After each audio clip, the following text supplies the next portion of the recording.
Dun, dun, dun, dun, dun, dun, dun. It is Thursday. It is Thursday, another Thursday, and of course another stream.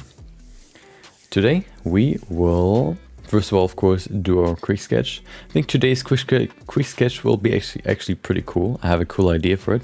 It's similar to the angel dude I made before, but a little bit different.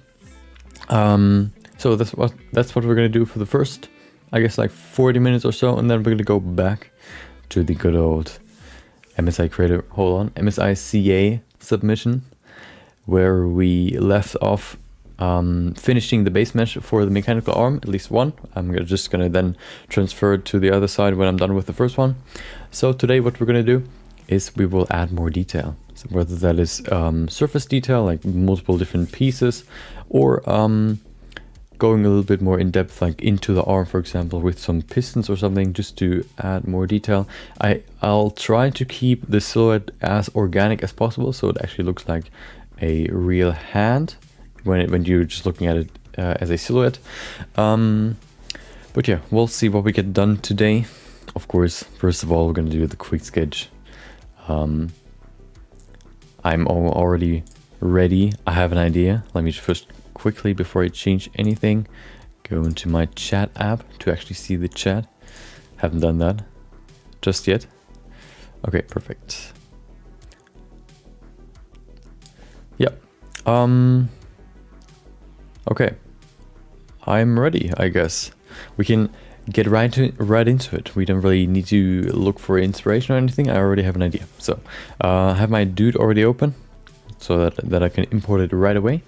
Also, ooh, as you can see down there, it should come up right there. Simulating. That's gonna be for Monday. We're gonna simulate a gum bug in Blender, of course, which will be a gum bug is not only a gum bug but also a spherical object. I don't really know what they were called. Can I quickly pull them up? Sphericons or something. Basically objects that if you push them and they roll down from something, they have this weird roll pattern. So some go like in S shape, or some go even like in different directions.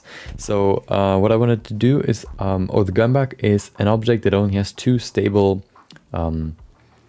surfaces that it can stand on. One that is basically an edge, so that is unstable.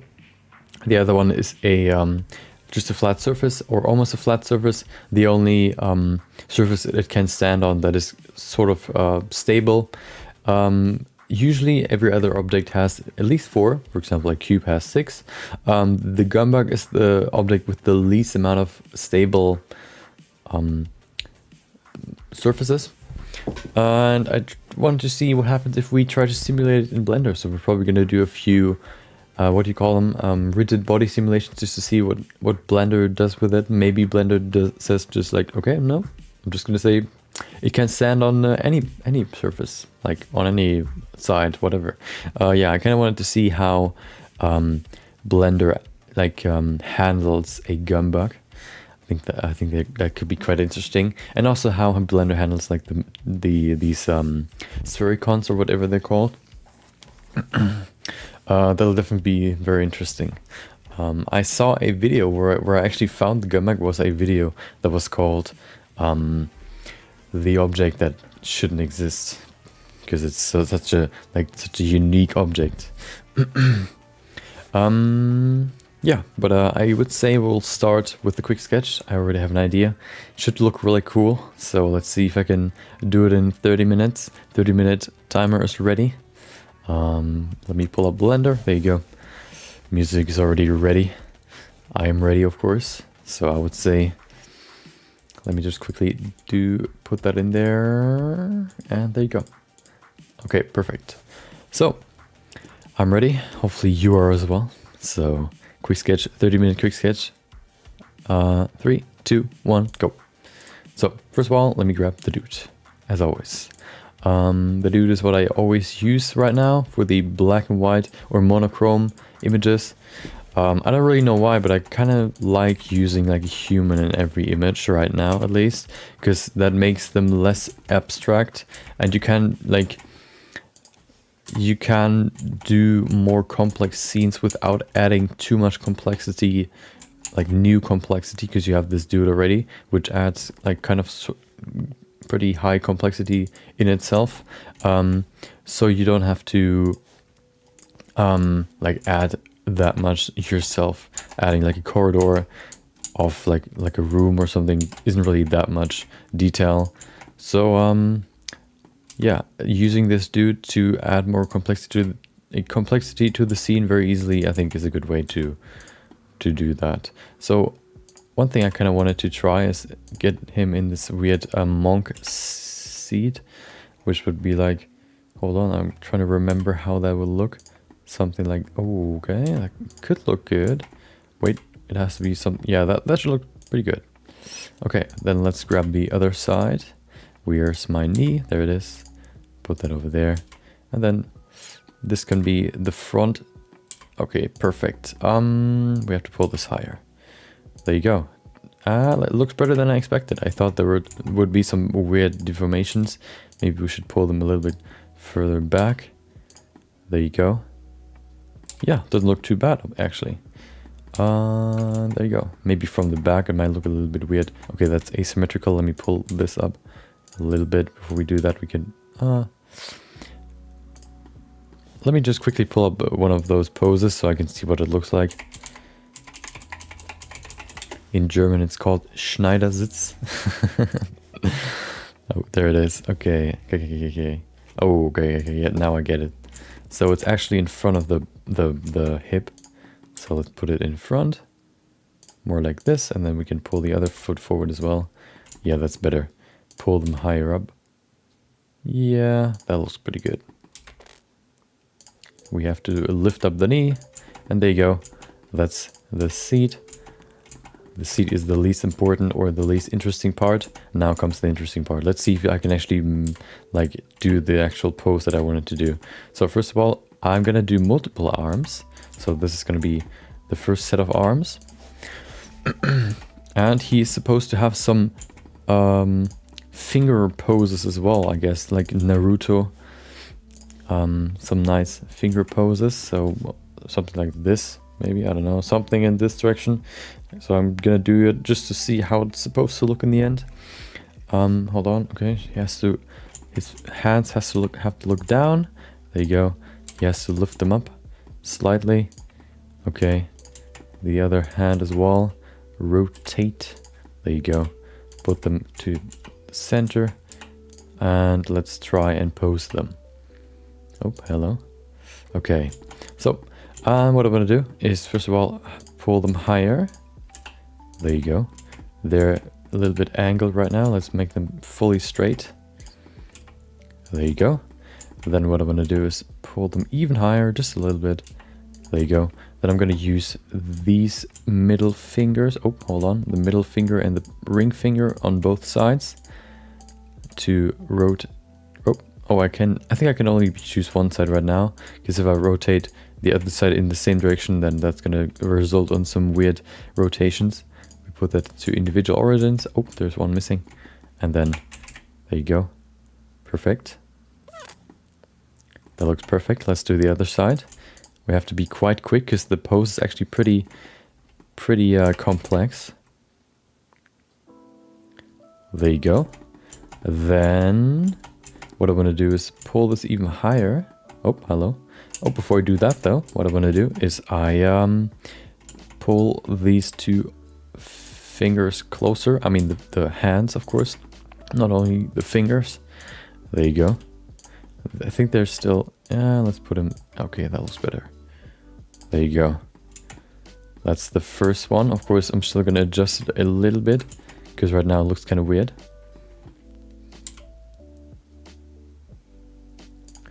Okay, next up, let's use this. Oh, rotate it a little bit out. There you go. Next up, what I want to do is change these fingers. They look kind of, so if you go with like this finger can go straight up, the pointy finger. This one higher. There you go. Should probably be even higher, but what I want to do is rotate these just out. I think that's better than rotating the fingers even further out, because I think that can look pretty weird. There you go.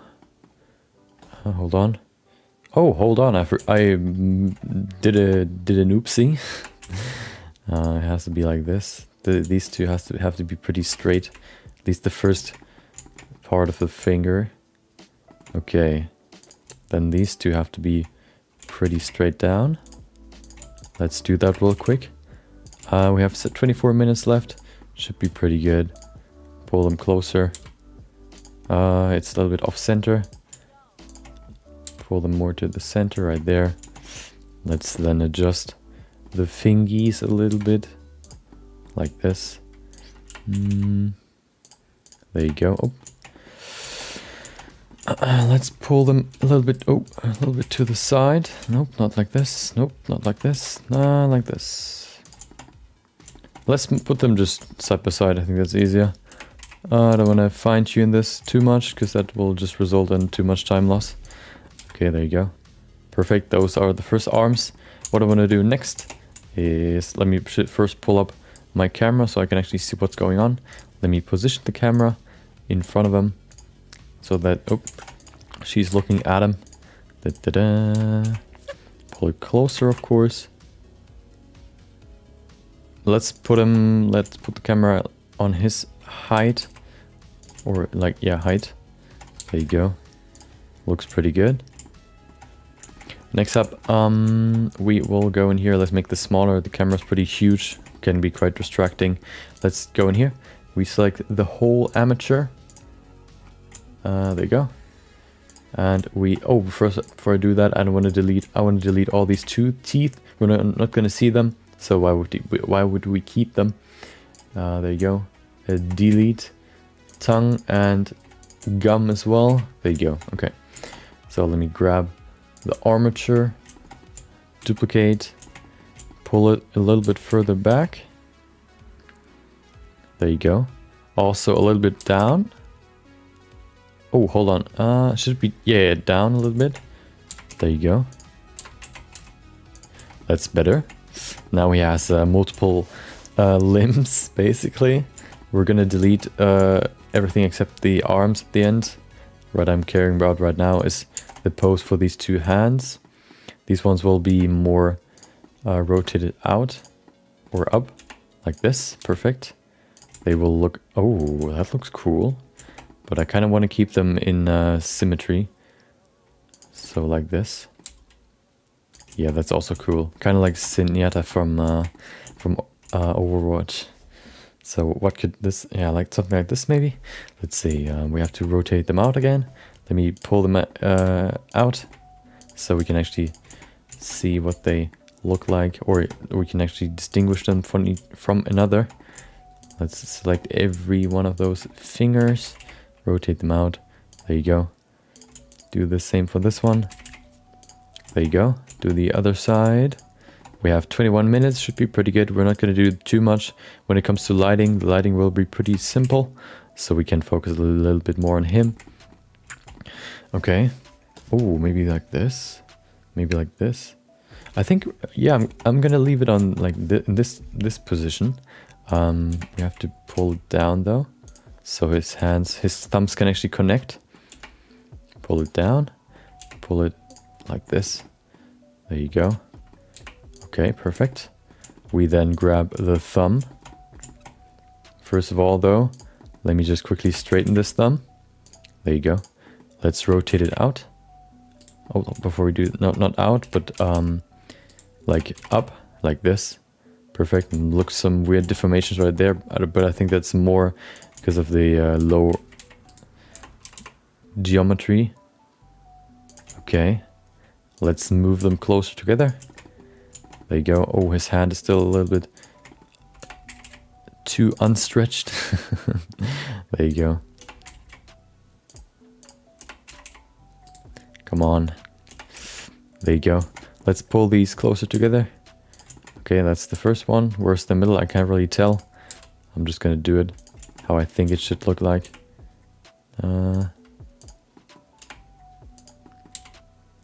There you go. That's the second one. Let's make these thumbs a little bit like out, pull them outwards so they're basically pressing against each other like this. Okay, pull them closer together just like that. Okay, the fingers down here are kind of connecting but not really. What I want to do first is pull them closer together, so like this. Let's see this one as well. The pinky is a little bit outwards. That's better. Other side. Pull this one closer. There you go. This one closer to the center. There you go. And pull them in. Perfect. Aha.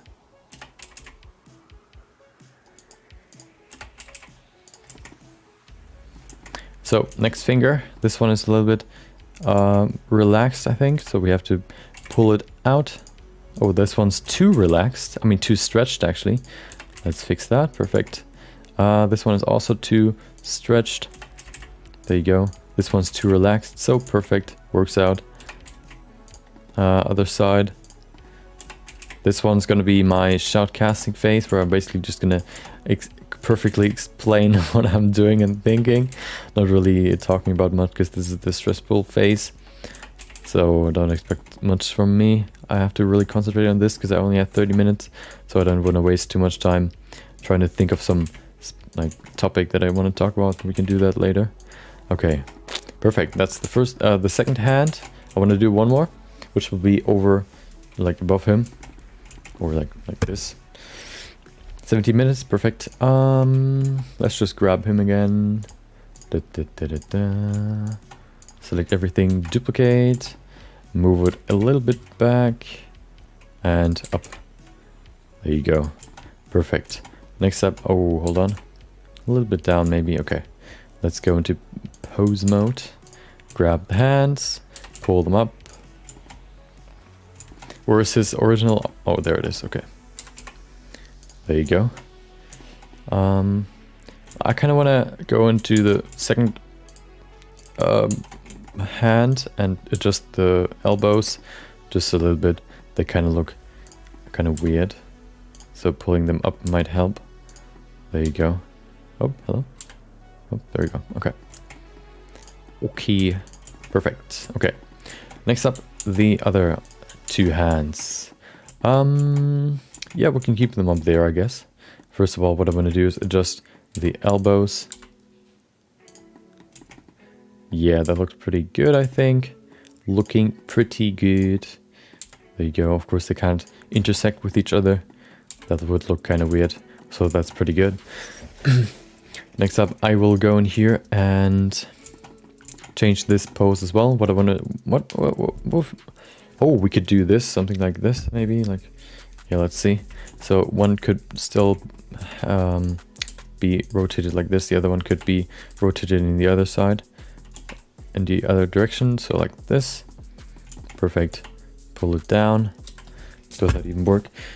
I'm not really sure if that would even work. Yeah, I guess. Okay. Hold on. Yeah, okay, that can work. So, yeah, we'll keep it like this. Then we will go in here and change these fingers first. Grab them, rotate them out. Like this. We grab the other ones as well. Oh, hello. Not this one. There you go. These ones are too rotated out, so we'll bring them back. There you go. Pull the thumb down. Nope. There you go. Let's do the same on the other side. We grab all these fingers and we're gonna rotate them out. Perfect. The end of the finger, the tip, kind of looks a little bit too relaxed or too stretched out actually. So that's better now.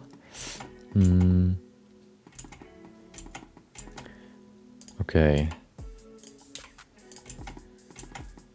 Now we want to rotate this thumb out a little bit. Perfect.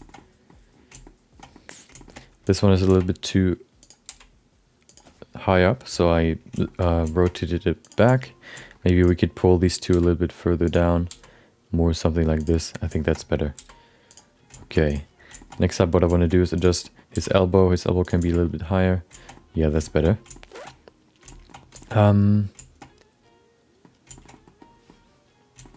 Yeah. Should we do something else? Oh, hold on. I want to bring... should I? No, I want to pull this pinky back up. Stretch it a little bit more. Oh, not too much though. Oh, hello. Come on, gimme, gimme. There you go. Okay, that's the first one. Yeah, the other one is already in this right position. There you go. Okay, looking pretty good. Maybe his arms are a little bit too high. I don't really know. Welcome back, Vincente. Hope you had a great day. Hope you enjoyed your day so far. Of course, working on my quick sketch again. 30 minutes left. This one is actually, I actually have a kind of a cool day, or kind of a cool idea. I stream from Monday to Thursday. The time should be underneath me. I think so, roughly 6:30 p.m. UTC. So I don't really know what that is in your time, of course. That's why I put it in UTC, so everybody can kind of figure that out. Can I now just delete everything except the arms, I guess? Let's see. Delete everything. Grab all of that.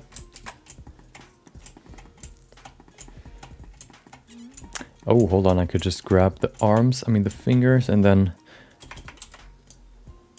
There you go. Other side. There you go. And just extend the selection. Perfect. Grab the rest of the shoulder. Okay, other side as well. There you go. Invert, delete faces. Perfect. Oh, we can see some problems right there.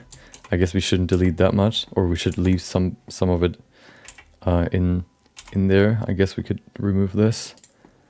That should be enough. I think. Yeah, let's do it like this.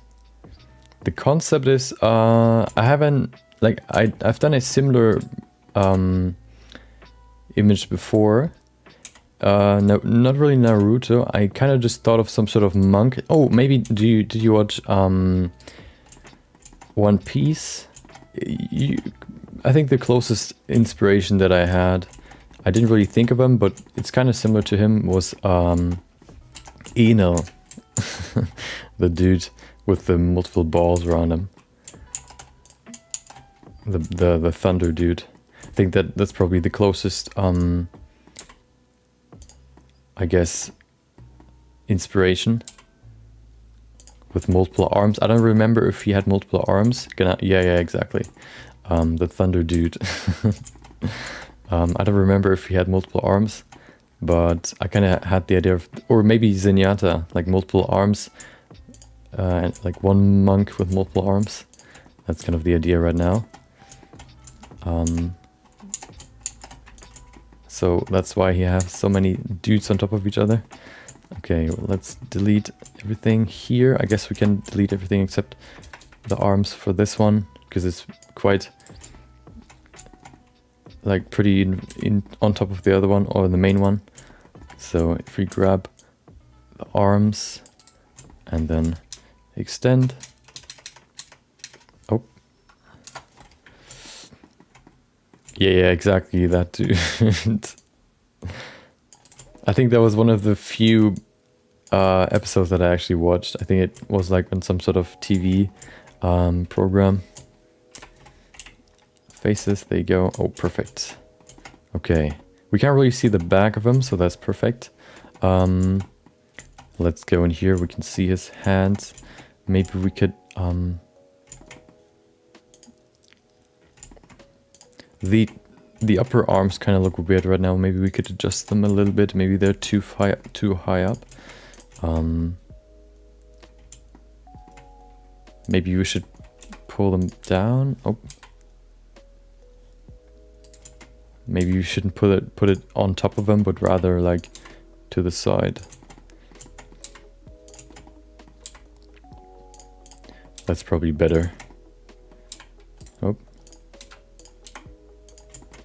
Okay. Rotate the hand. Oh, should we rotate it? Let's pull it back first. Yeah, we definitely have to rotate it. There you go. This way.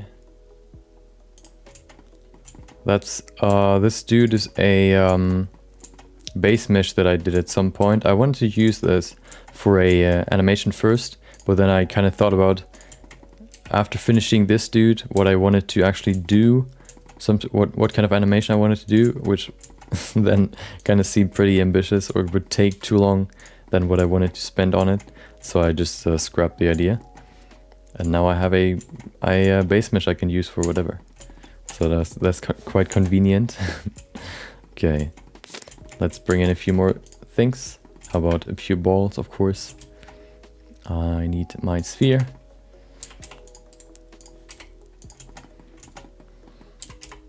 So what we could do... No, I'm just gonna duplicate the ball. I thought about maybe doing some sort of modifier stuff, but I'm just gonna duplicate it.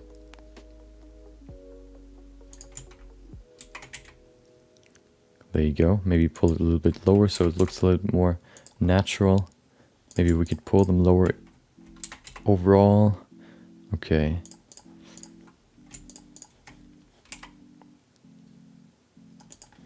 Next up, let's save this one first. I don't want to lose it. Quick sketches, quick sketch day 67.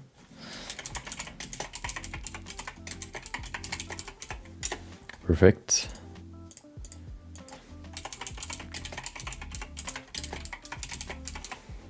Okay, perfect. Okay, next up. Where am I? The camera should be a little bit higher, because otherwise we can't see the balls. We should probably also pull the camera a little bit further back, because I want to have some more room in the image itself. There you go. Now let's bring in a good old torus. Looks pretty good. Oh, before we do that, change the the radius. Oh, why is it so laggy? It isn't even that much geometry. Oh, okay. Well, yeah, that should be good. Let's pull it like this. There you go. Perfect. Is it right in the center? It should be. Yep, it is. Perfect. Maybe we should pull it down a little bit. It's kind of center. Okay, maybe a little bit smaller. Oh, I wanted to put it behind them. So more like this, maybe. Yep. Okay. The other hand is kind of outside of the ring. Let's bring it back. There you go. Is this hand rotated correctly? It looks like it, right? I think so. Okay. We have 6 minutes left, so I should probably do the lighting now. First, before I change anything else. I guess before we do that, though, I want to pull those a little bit closer.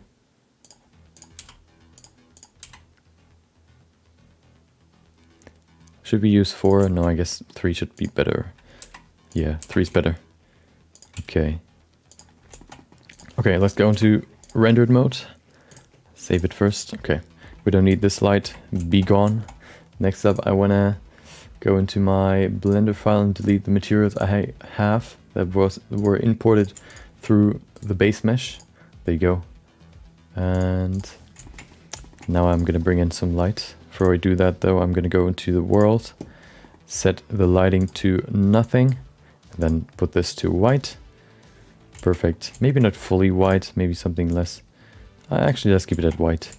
Then we're going to bring in a light, point light, pull it up, make the radius pretty small so the shadows are pretty sharp. There you go. Put the strength to 1000 maybe. Oh, that's actually 100.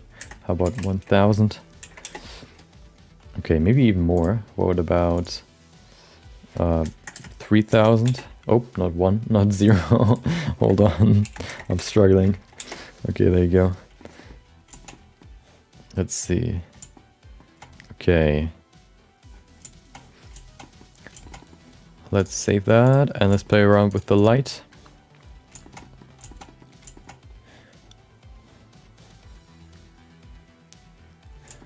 Okay, where's my light? There it is. Let's play around with it.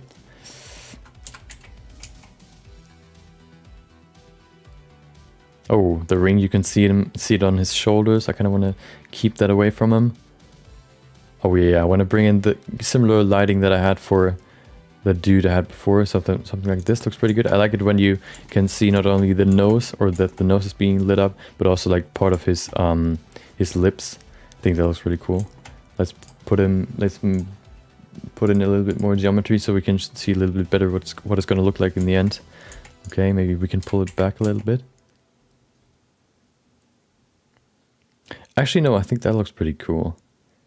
Give him a little bit more. You can see the shadow dripping down, basically. I think that looks really cool. 3 minutes left, okay.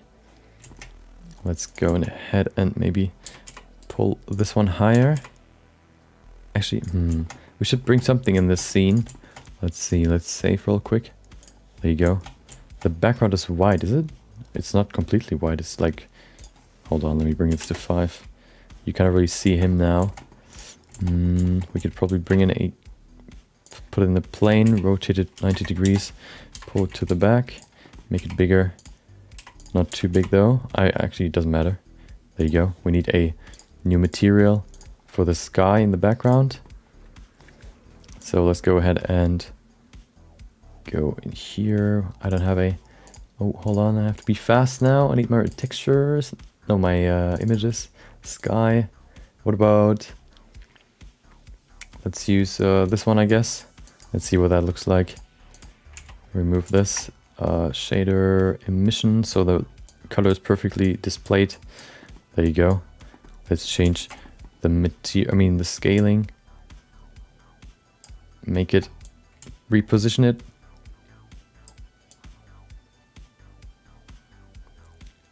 There you go. Let's make it black and white, of course, or monochrome rather. There you go. Okay. Let's change the colors, make it wider, so we have just a texture in the background that doesn't really distract from the main part of the image. Something like this. Looks pretty good. Maybe we could play around with it some more. Maybe find a good... I think that looks pretty good already. Yeah, let's keep it like this.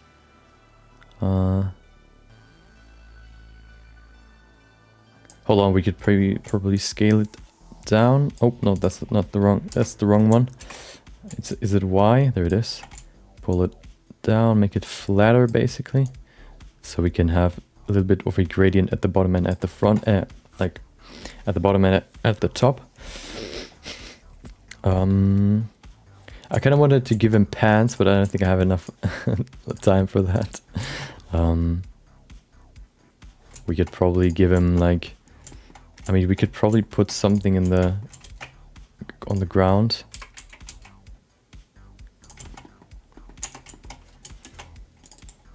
Grab the faces. Oh, there you go. Scale them out. Oh, hold on. We need to put it to median points so we can scale them out. There you go. Pull the face down. There you go. 2 cuts. Pull them up. Okay, we go in here, grab these edges, bevel them.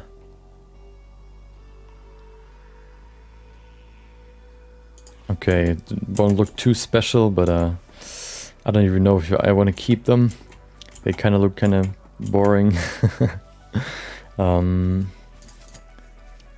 I mean, I guess we could just leave them out. If we're going to look at it in full camera view, without the area around it, if we enable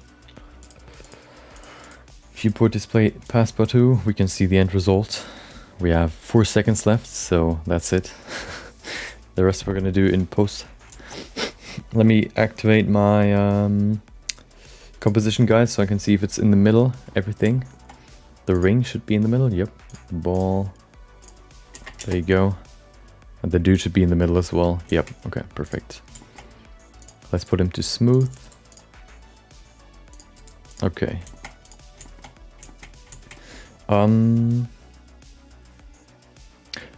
Yeah, I mean, the only thing that's probably missing is his pants. I would have liked to give him like floaty, like huge pants, but now it's too late. So doesn't matter. Okay, let's do a first quick render, a sketch render, and then we can do the final version. We don't need the timer anymore. See ya. Perfect. Okay. Let's render first time. Okay.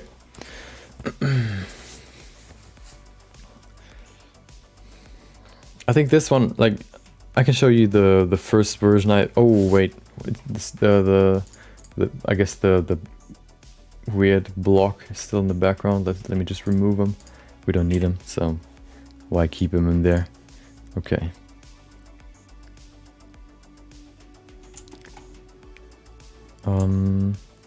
Actually,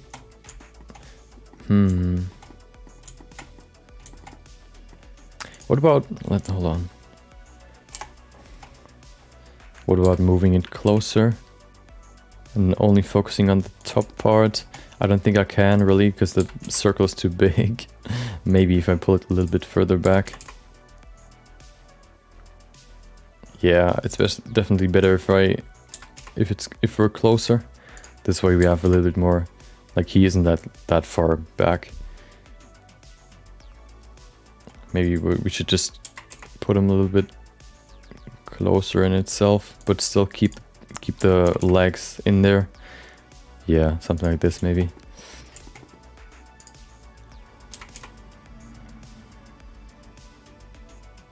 Okay. Okay. Save that and then hit render. Wait, what? Oh, okay. Render, there you go. Shouldn't take too long. Of course, it's only the sketch render. There you go. Perfect. So it's kind of like the hands at the bottom are kind of hidden. And they also have this weird deformation, but well, now it's too late, so we can't really change it anymore. Let's go to the compositor. That's not the compositor. That's the compositor. There you go. The only thing I'm gonna put in maybe is some glare. Let's see. Oh, maybe we should. Actually, the threshold looks pretty good already. Maybe we should even bump it up a little bit, maybe to 1.5. What do you mean with the I'm gonna our going to show or gonna show?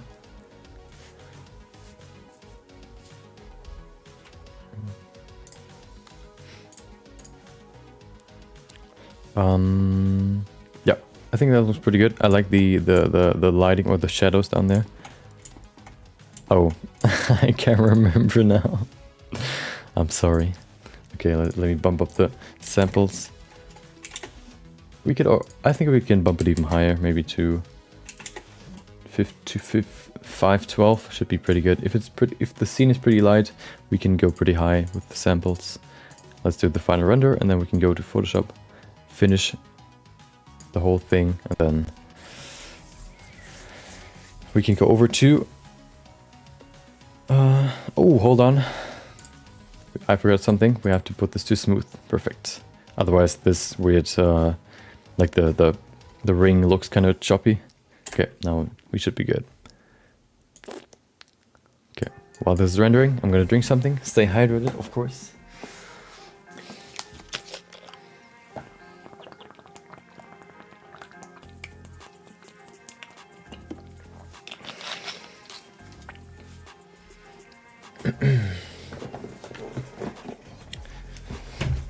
Okay, almost done. Halfway there. So I probably would have liked to have a little bit more time to at least put something in the background, because right now it looks a little bit empty. It looks definitely better with the background there, but I think still we could have like added a few more things to make it a little bit more interesting. But Well, that's just how it is.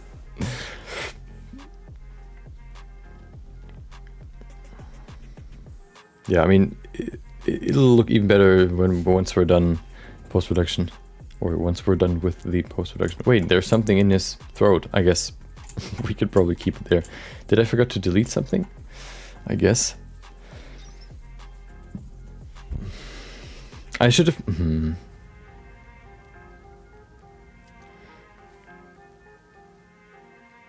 Oh, I actually forgot something. I kind of wanted to give him a halo as well. Well...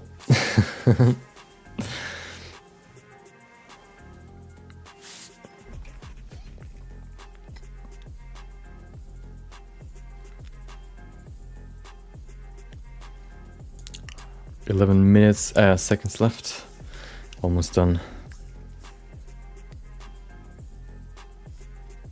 And there you go, perfect.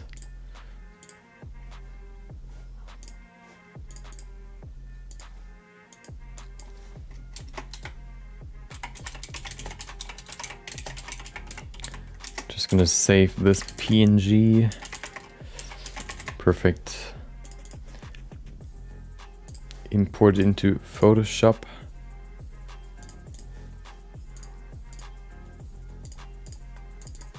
And then after some wrong month, of course. Let's go to April. There you go. Put that in there. Okay, let me switch the scene. Perfect. Okay. So, I guess the first one we could do is use selective color correction just to bump down the blacks, or bump up the blacks rather. Oh, perfect. There's actually more white or gray than black, so we go to the gray tones, bump them down as well. Ooh.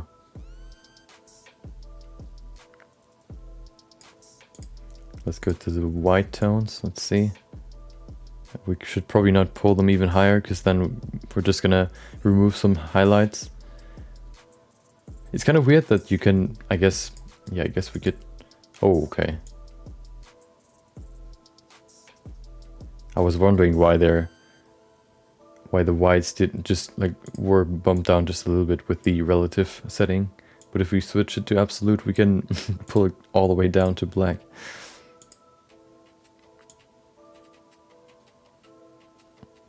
Okay. Maybe put in some contrast. There you go.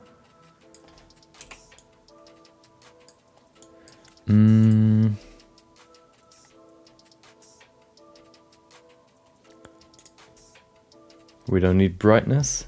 Anything else? Let's see if we can work with a lookup table. Maybe the film stock. Okay, well, I don't know if that's really a good idea. No, that's just too bright. Screw that. Let's just keep it like this.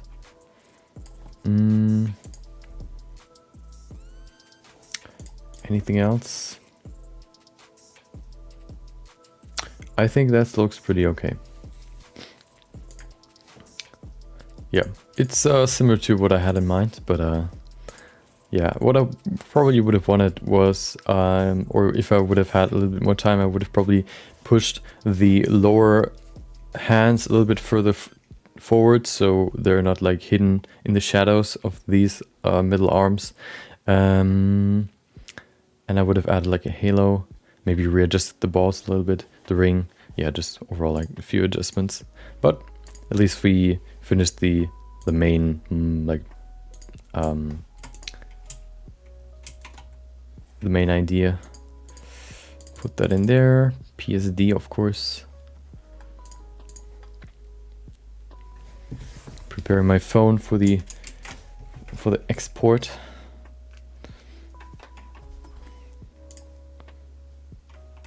Okay. Where is it? Nope, that's not the right folder. Projects.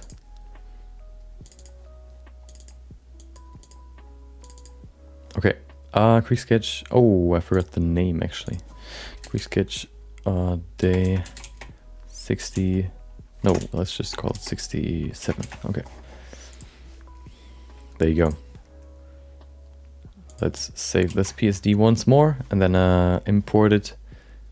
Let's switch back to Blender. There you go. Let me open up the scene or the project. There it is. Okay, yep. Today we're gonna add some more details. Yesterday we finished the base mesh. Today we're gonna actually add some detail, maybe put some more like parts on top of what we have right now. This is only like the base layer. It's a little bit too thin, so we have some room to put stuff on top, which is actually pretty good. And then maybe adjust the shapes that we have right now a little bit. But before we do that, of course, I'll finish my upload. Grab that.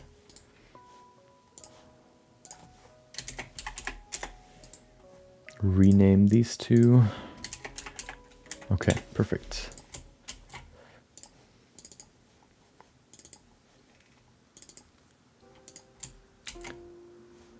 Okay, I can quickly show you what the first one of those looked like. Let me see if I can pull them up real quick. It was, I think, like 2 or 3 days ago. 64, there you go. Let me switch the scene to this one. There you go. Okay, so you can see that was the first one I did. This one, oh, hold on, we forgot a crucial part of the whole image. Yeah, you can see I kind of wanted to add a halo again. For this one, it's more like an angel. I also added like some small like background, I guess like rocks. I think that helps the whole scene make it more three-dimensional. But overall, yeah, this one was probably a little bit easier to set up because we didn't have to pose multiple hands, especially hands, which are so complex. Yeah, let me just quickly adjust the image real quick. I want to add my fingerprints, the crucial step basically. So let me pull it up real quick. There you go.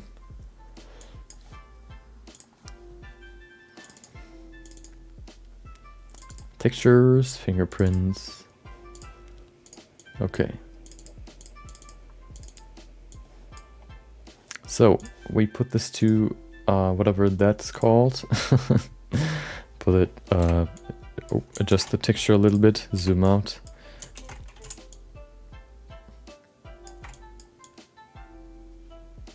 Yeah, that looks pretty good. There you go. Looking pretty good. Perfect. Maybe we should switch it back to something more like 50% opacity. Actually, let's keep it at 1. It's pretty noisy in the background anyway, so it's kind of hidden. So I think it's pretty good. Yeah, that's basically the filter that I always put on top of every black and white or monochrome image that I do right now. It kind of fills the spots that kind of miss some sort of detail or some sort of like that are just bland, like one color, like a black or something. It just adds a little bit more magic to it. fills it up a little bit without it being too much.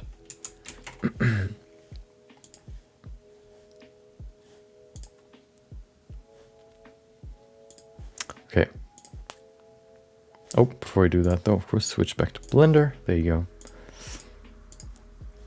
Now let's import it again.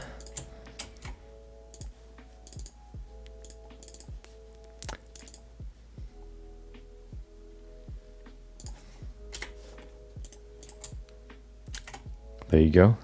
Perfect. Okay, of course, while I'm uploading this, I'm gonna play my compilation again. Hopefully next week I have 2, so it's not looping. The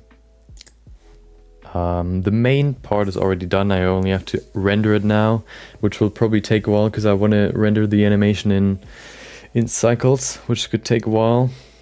But yeah, maybe I'll do that like throughout the night which is kind of annoying because my PC is pretty loud and it's in my, how do you call that? Not living room, but like where I sleep basically, which is kind of annoying, but maybe I'll just do it like over multiple days. Okay, pause the music and I'll see you in a few. Yeah, sleep room, sleeping room. Yeah, I'll see you in a few minutes.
There you go. Perfect.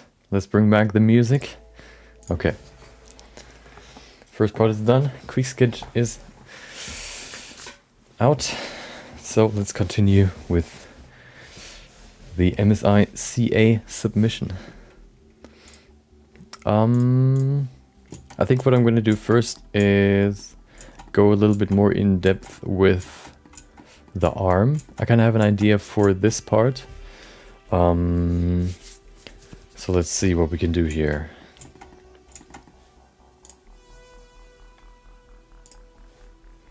Okay, perfect.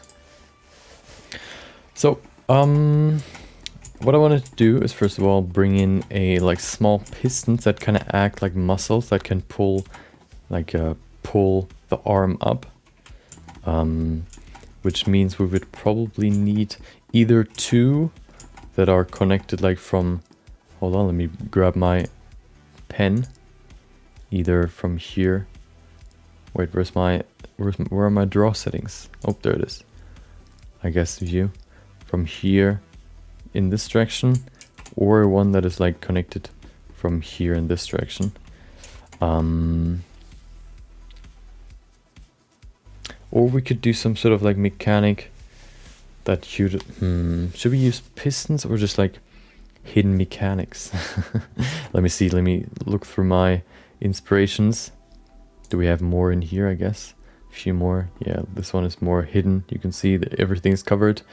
That's not really a good inspiration then. This one doesn't have any arms. Let's go back to... Oh, this one doesn't have any... Yeah, well, you can see something, but not really much because it's so low resolution.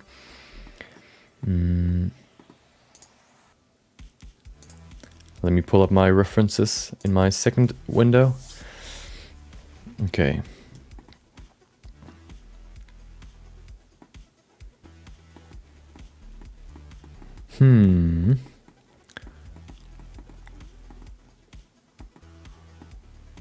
So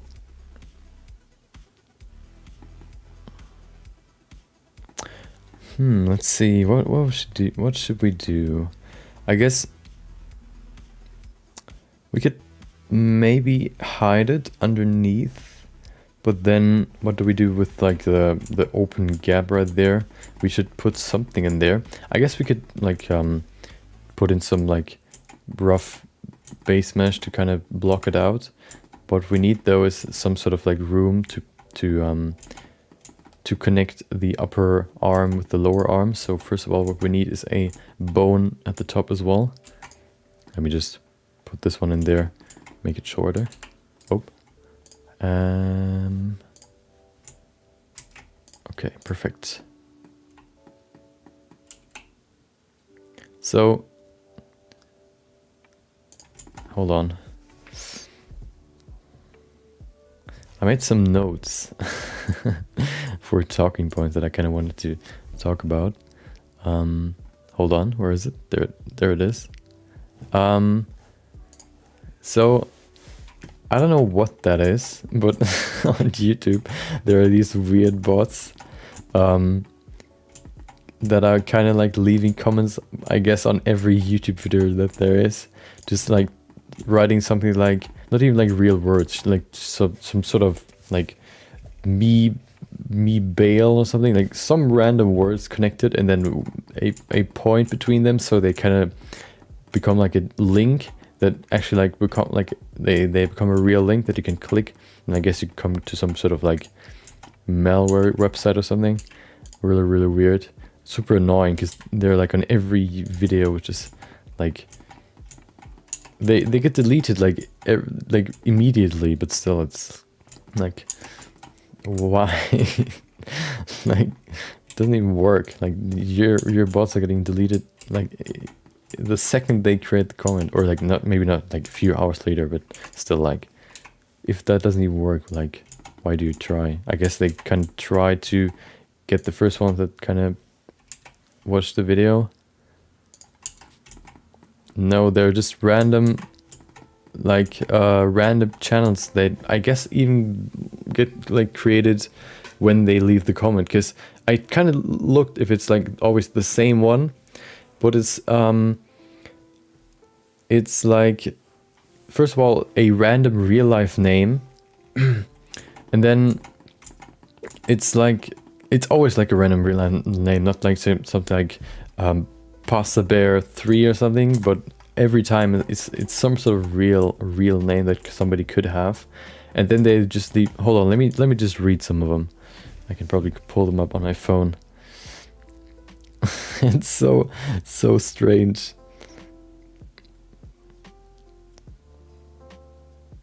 Come on, and it's just always just one on under every video, not multiple. Although they're like always other names or other bots, but it's always like a different bot. They never like cross paths, I guess.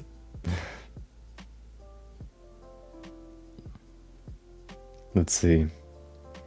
Oh, well, I guess if we delete them, you can't really see them anymore. Do I have another way to see them? Comments? No. Okay, they're all deleted. Hold on, can I see them on my PC? Let's see.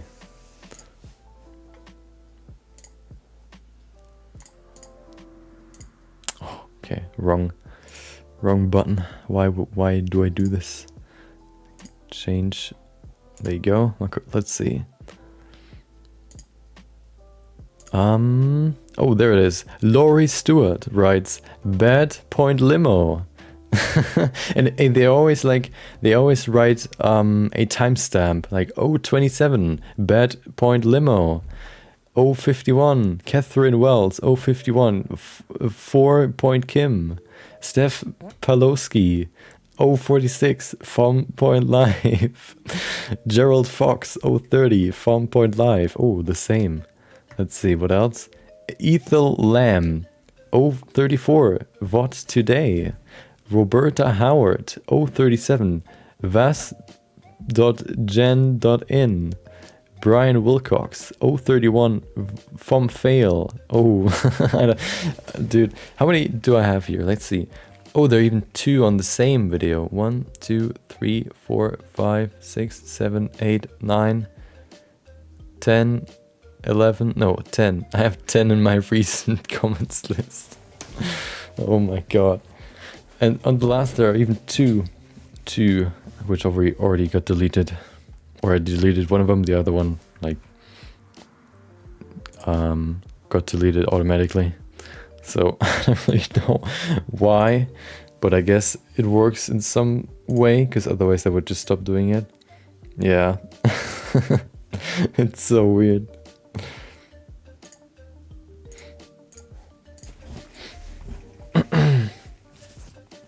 And I'm kind of curious on what side you're getting. What side you're getting to if you click on the link. I'm kind of curious, but I also don't want to like get some sort of virus.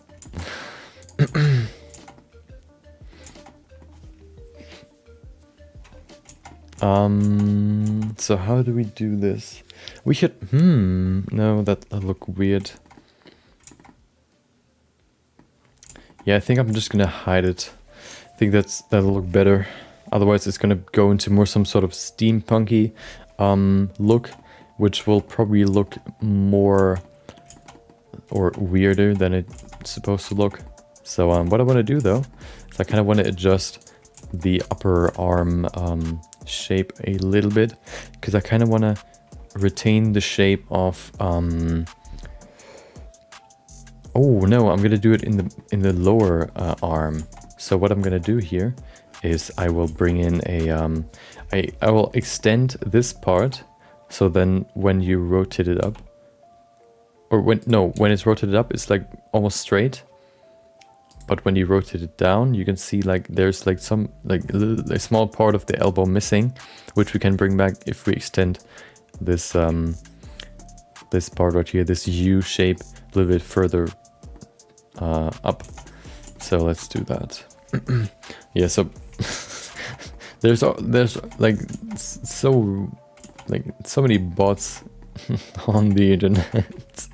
Also, like, I don't know, I should probably set it up so that these weird bots that appear on Twitch don't like come here and I have to always ban them manually.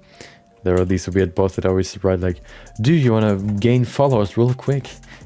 Click on this link. Want to become famous? Click on this link. Every time. They're pretty rare, but still, they do come here sometimes.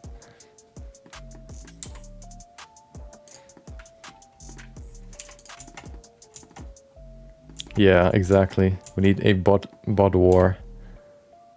We need good bots and bad bots. Okay.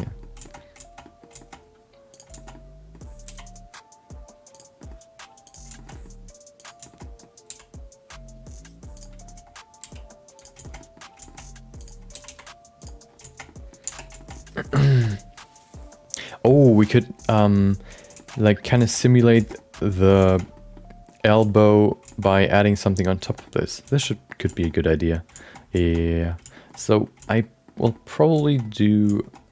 Okay, let's put something in the inside. This looks kind of like some sort of like toy right now, because all these parts, of course, first of all, are like kind of super colorful and also kind of huge. They look more like toys, because everything kind of, if you look at toys, looks more simplified and more bigger than it probably is in real life. So let's make this smaller, and this one as well. Yeah, that's better. Now we have some more room in here. We can play around some more. What about... let's see. Let's look at my references. So I kind of want to fill this room a little bit first. I kind of thought about maybe adding some sort of membrane that could like stretch so that when it's facing down, you have this, you can see the membrane, but when it's rotated up, it like this, the upper arm would just push down the membrane, but I'm not quite sure if that'll look good. But I kind of like this look, this open look, so you can look through. I kind of like this, so I'm not quite sure what I want to do. Let me look. I think I had like a I have a few more references in my folder. Let me pull them up real quick.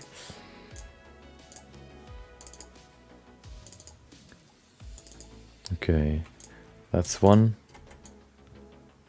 My hand references, but the problem is they don't show the other part, like the upper arm, which is the part that I kind of what I'm curious about right now. Okay.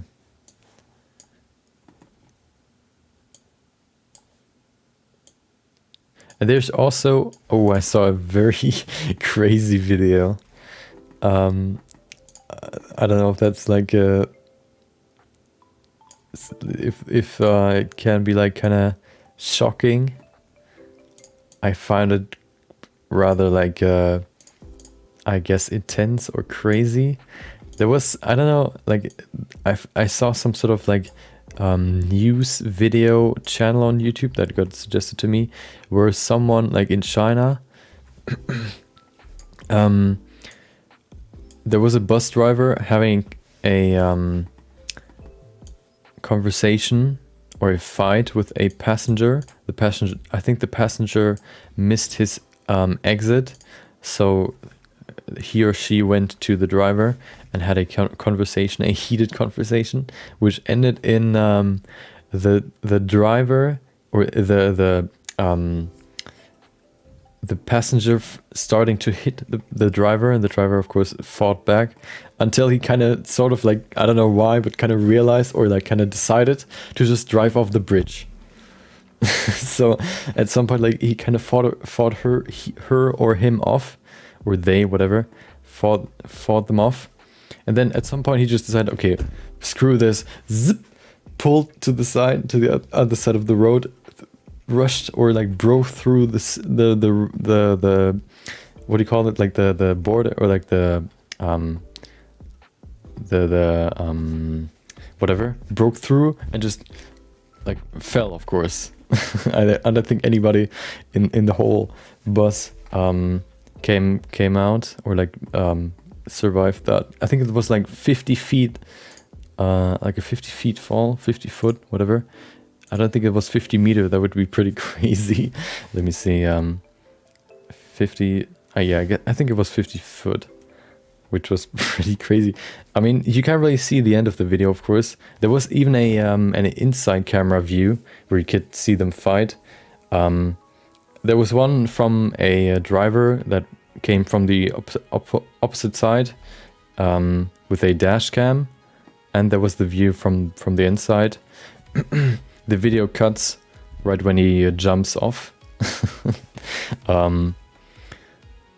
which there's probably like a full video somewhere on the internet. I didn't bother looking it up, but yeah, kind of crazy to think about it. Like you're sitting there, I think like there were like either 21 or 13. I can't remember what the headline said. I think the video said like 13, but then I read some headlines about 21 people in the bus. So just because of their little fight, that because somebody missed their exit, 21 people are not with us anymore. So that's pretty crazy. That's just like we talked about yesterday. some things you just have to live with, or I guess at least in the seconds you were still there, I guess. Yeah, all of them. I mean, yeah. I mean, if you think about it, like probably you never have like these the safety belts in any of the buses, at least not in Germany here. I don't think you have them in America. So of course, if you think about it, like the bus just falling down like 50 feet into the water, I don't think there's, and I think it even sunk to the ground. So I don't think there's anybody that survived. I think there were like I guess 13 confirmed at the time I read it or saw it, and then like a few more missing. I think 2 missing. So that was kind of interesting.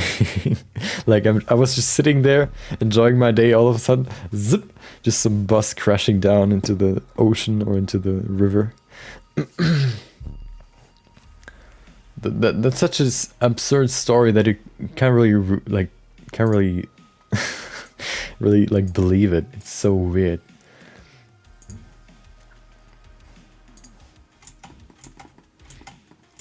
That's just how it is sometimes, I guess. There was this weird or there was this Reddit or subreddit that I discovered at some point, which I think was called like watch, I guess, to make it PG-13, I guess, like watch people leave the earth, or like yeah, I mean, I guess you know what I mean. And like camera footage and all that of people like hold on, let me see if there's some sort of way to say it in a different way.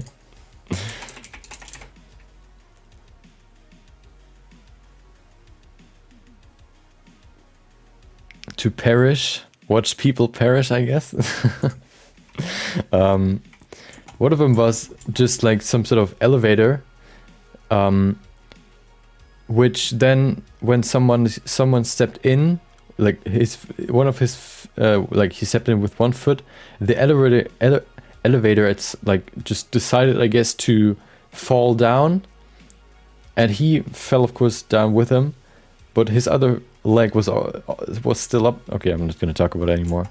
I don't think that's a good topic to talk about. I'm just gonna pivot real quick. I don't know. It's a good topic to talk about. It was definitely very let's say interesting. I think that was the only video I really watched. Oh, there was one more, but that one was what I usually do is just or usually what I did back then was I didn't really watch the videos. I rather read the comments, because usually the comments kind of describe what happens, and then I'm reading them, and then I'm like, okay, I'm good. I don't need to watch it. Yeah, pretty crazy stuff. Okay, so should we keep? I think a good reference for the whole thing is the what is it called? Alita Battle Angel, I think it's called. The movie or the anime, where it's based off of. Alita, yeah. There you go. She has these mechanical arms, or mechanical body even, I think. Just her face is, I guess, human. That's, I think, a good reference for mechanical body, or like mechanical, I guess, cybernetic bodies that kind of look or kind of keep the human proportions and forms and shapes. So I'm kind of looking through some references right now.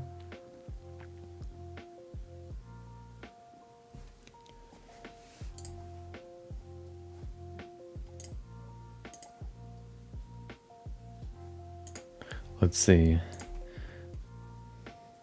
Reference is everything. You should always have reference, whatever you do. I remember back in the day when I was not really I wasn't into 3D back then. I was rather drawing. And I remember what I would usually do is I would start the first few pieces. I think was like not tracing, but more trying to redraw it. So I have the reference on one side, and then I try to put it in on paper again. And back then I kind of misjudged or wait, what? How do you get those emails? Who sent you these? I remember my dad tells me that one of his colleagues or his friends sends him like these crazy videos sometimes, like of people like car crashes or whatever. I would be like, dude, why do you send me this? Or he said like one of the videos was like a dude, his dude getting his fingers chopped off or whatever. Yeah.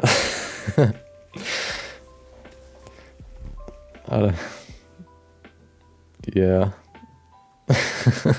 I don't know, some people kind of get drawn to this kind of stuff, I guess.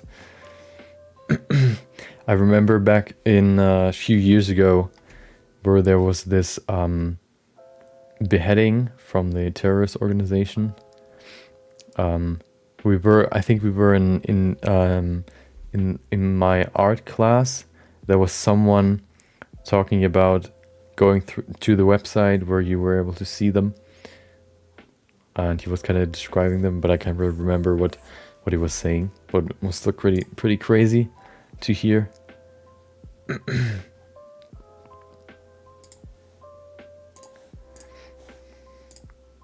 It's kind of weird. So there was this subreddit.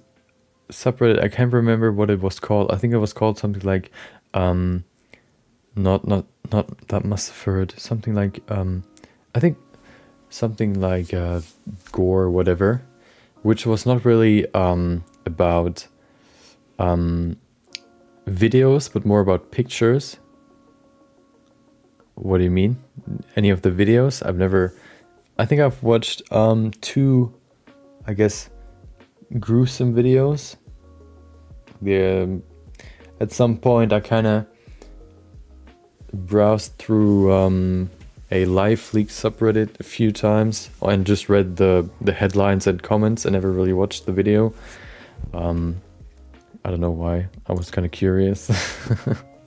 But I never really watched the video.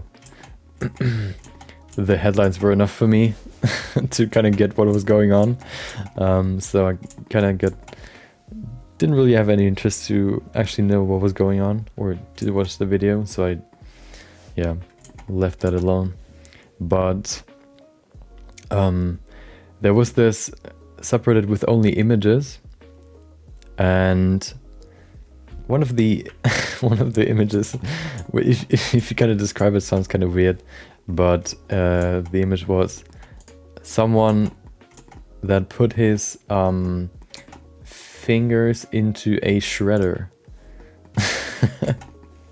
It looked kind of like sausages that I got like kind of cut. They weren't like sawed through. They were still there, but you could see all these smaller cuts in like half a centimeter. Like every half a centimeter there was like a cut you could see on every finger, because he put his whole hand in there, which was pretty crazy.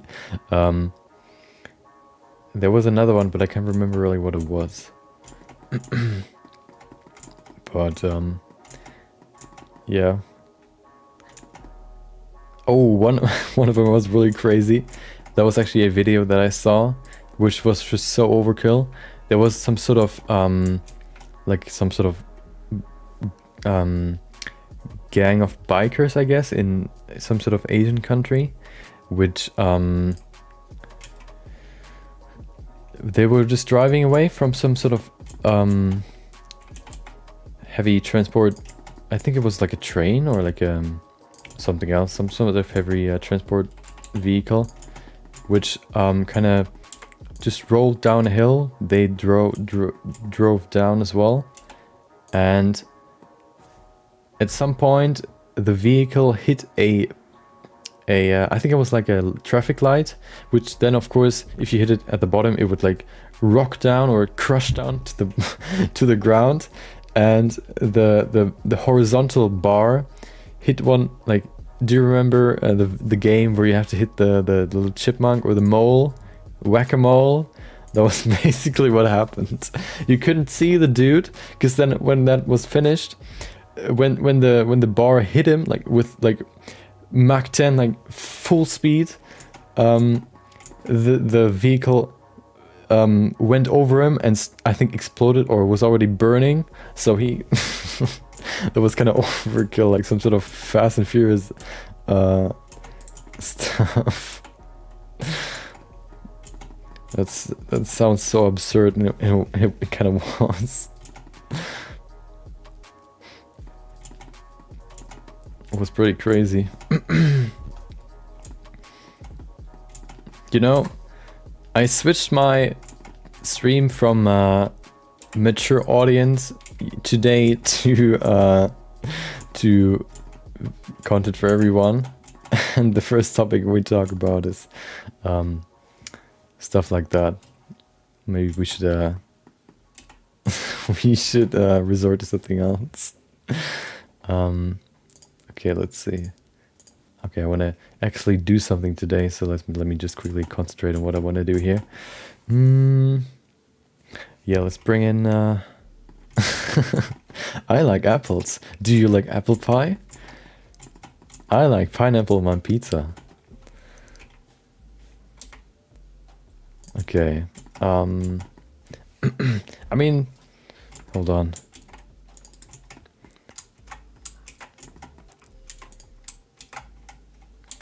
Okay,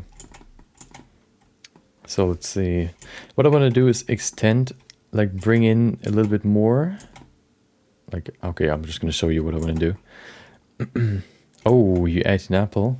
We have a few apples here, but I don't want to go there now. Just want to work. Okay, let's see. So what I want to do now is put this over here. So this is the extension for the elbow. This is kind of how human anatomy actually looks like. The elbow kind of rotates out when you angle your forearm, I guess, or your arm itself. So if we bring in a subdivision, it gets a little bit more rounded. And also, why is it like inside of the arm? Can we pull it out? I guess we don't really have to, because we can just enable solidify. This way we can push out the geometry. There you go. And we have extended the arm.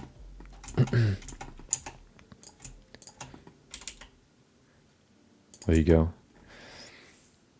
That is, of course, only the first part, but that's kind of how I want to do it with the whole thing. Just making another layer on top of this one to add more detail and make it a little bit thicker.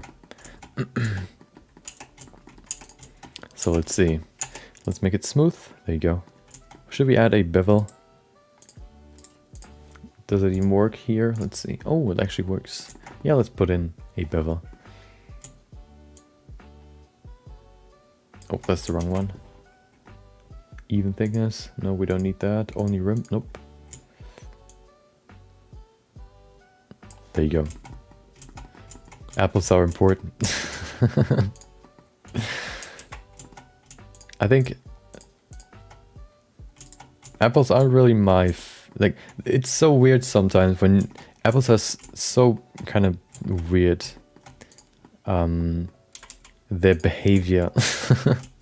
What I mean is, if you leave them out, or if they're too close to other fruits, the other fruits like get bad really quickly. I guess because of their sort of like fluids. They kind of they're kind of, I guess, aura, or like the fluid that they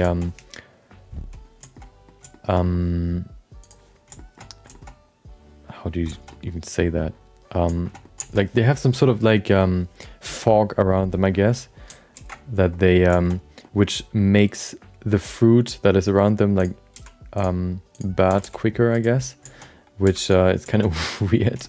And then also, if you leave them out, or if you eat them like a few days later, they have this weird like slimy fluid on them, which feels so weird. So every time I have that, I have to wash them, which is so weird and annoying.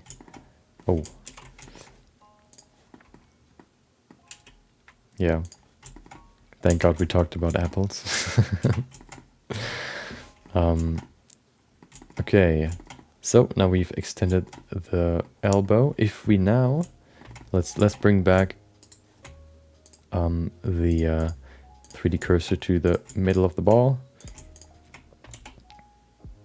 Look at that. If we go higher, we can see it's still there. Perfect. Okay.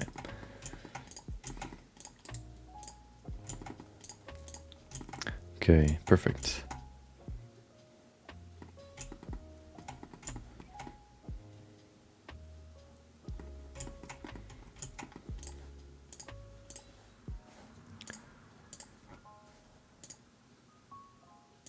I had a comment, I think a few weeks back, someone writing that he was watching my video, or I made a video about using geometry nodes in Blender for the first time, and he commented that he watches, or he was currently watching my video on after his heart surgery, which was kind of crazy to hear. He was kind of saying like, thank you for helping me pass the time. I was kind of like wishing him a fast recovery time. It was kind of surprising to get this kind of message, because I don't know. Sometimes like I heard like other people talk about stuff like this, or like other content creators, I guess, talk about how they get messages where people like talk to them or like say to them like, oh, you helped me get through my depression, or you helped me get through the day, or you're my like I don't know, like thanking them for being their like exit out of like the real world or something. I can't even remember, like imagine getting like that many, like maybe even daily, these kind of messages. And then it's like you always like kind of want to answer them all, but at some point you just get too much or too many, and you can't really answer them anymore, which is kind of such a bad dilemma to be in.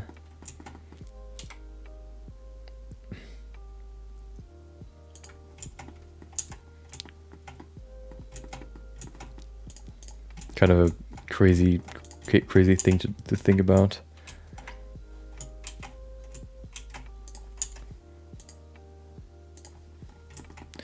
Like, yeah.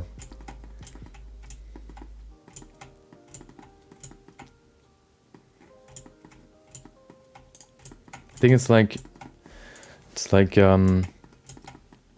sort of like bittersweet, because you kind of feel glad that they can find some sort of value in your presence or your content, that they kind of can forget about their situation, but it's also like you kind of feel bad because you would like kind of rather want them to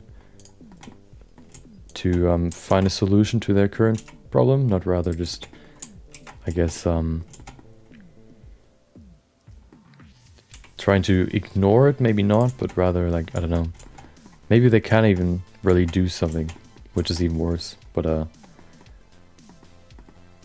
don't know. kind of crazy to think about.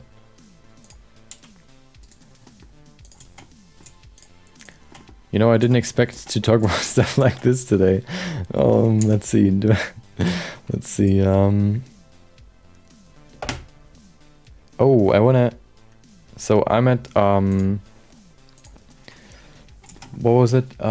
Quick Sketch 67 today, and I kind of want to do some sort of video where I kind of want to talk about my like the experience after 100 images, kind of talking about what I maybe learned. And what I wrote today on LinkedIn was that I was wondering if the usually when I look up some sort of like, for example, concept art or other some sort of like inspiration, whatever that might be, it is like you find cool imagery that you kind of want to adapt, or like kind of you get an idea that how you could like make an image that kind of is in the same, has the same theme, but then you also have to think about that you only have 30 minutes, so you kind of have to think, not only think about an idea that you could actually create, but also you have to think about the time limit that you have to like that is set. So you not only, okay, wait, hold on, I think I'm just rambling. It's like a whole different story whether you have like, I don't know, multiple hours or only 30 minutes to finish an image. So I was kind of wondering if this skill of finding inspiration and then thinking about an image that you can actually realize in 30 minutes is somehow of use in any way. If that's actually useful in any sort of way. I was kind of thinking about that. I don't really know if that's like, maybe for concepting, like coming up with some sort of, or making like concept art real quick in 3D, I guess that could be a good way of utilizing that sort of skill. But other than that, no, I don't really know. It's probably too specific to really... I mean, it probably teaches you to use, for example, Blender real quick, like the program you use. That's probably a good like advantage.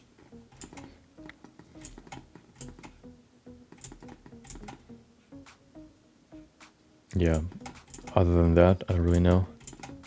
Let's see if that actually works now. I want to bring this in.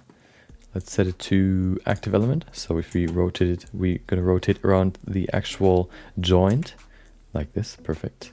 That fits like a glove. Aha, okay. So let's go in here and let me see. I just downloaded a reference and now I already forgot about it.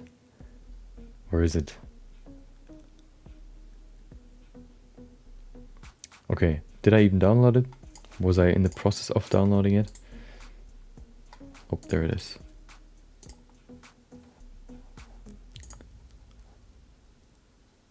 Monday will be interesting. Monday we will, I have an interesting project that I kind of want to do, which will probably not take like too long, but it'll still be interesting. There's this shape that I already talked about, I think yesterday, which has only two stable sides where it can stand on. The gumbuck. And I grabbed the 3D, like the 3D model, and I kind of want to see what happens if you simulate like the gumbuck in Blender. Usually if you have it in real life and you like tip it over, it would always like resort back to the surface that is like stable. So there's only one, so it would like wiggle around until it reaches that point. I'm kind of curious if it's going to behave the same in Blender. And I also grabbed some, I think spheroids they're called, they are these weird shapes that when you let them roll, they kind of have these weird they don't just roll straight. They have this weird line they go. They have individual like lines. For example, one of them has an S curve that it like rolls. The other one was more like it goes in all directions, like down, left, up, right, all like super weird. So I kind of wanted to test those as well, and just see what happens if we simulate those in Blender. So that'll be interesting to see.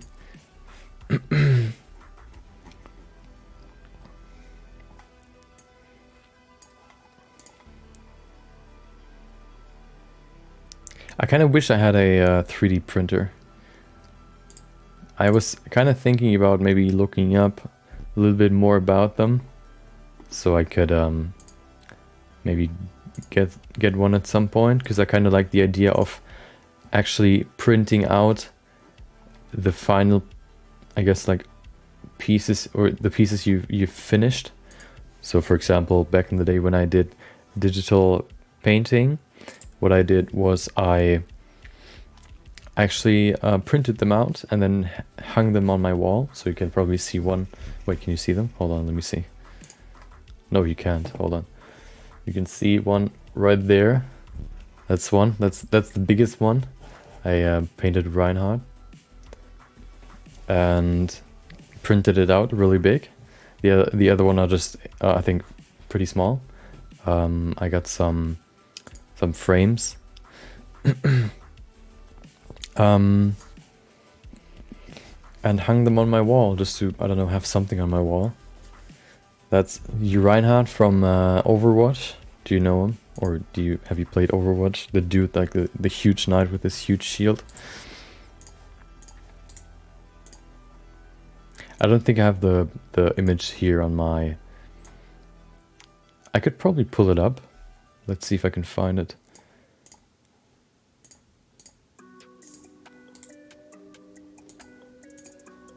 Okay, hold on. Yeah, I think that was the best image I've done in terms of digital painting. I don't really remember if I've done any more after that. I think it kind of was like I've reached my peak and just didn't like do any more.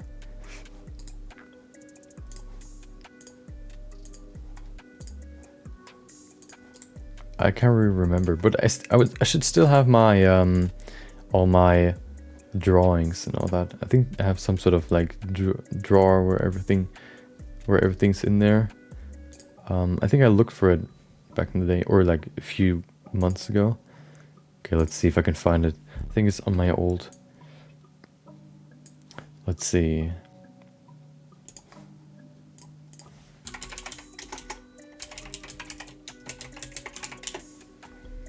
There it is. Maybe it's in there. Nope, that's not the right one. Maybe this one.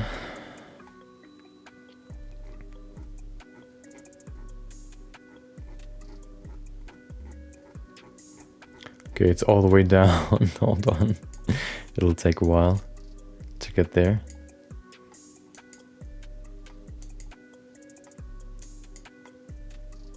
Oh, I think I deleted it. Or it didn't even... Yeah, I think I deleted... Or it's archived. Let's see. It should be archived. Yeah, I mean, I don't want to bother. I can maybe show you the real one. Or hold on.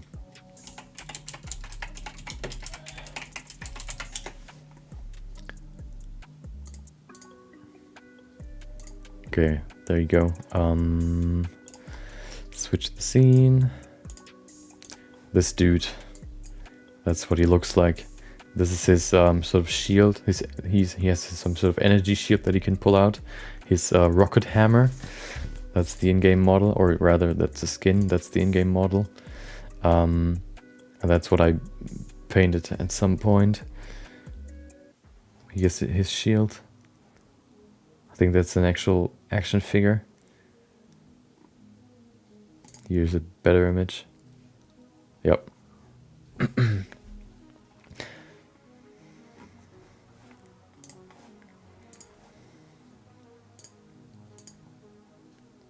Okay, now I'm curious. Let me see if I can find it real quick. I'm not gonna spend too much time on it.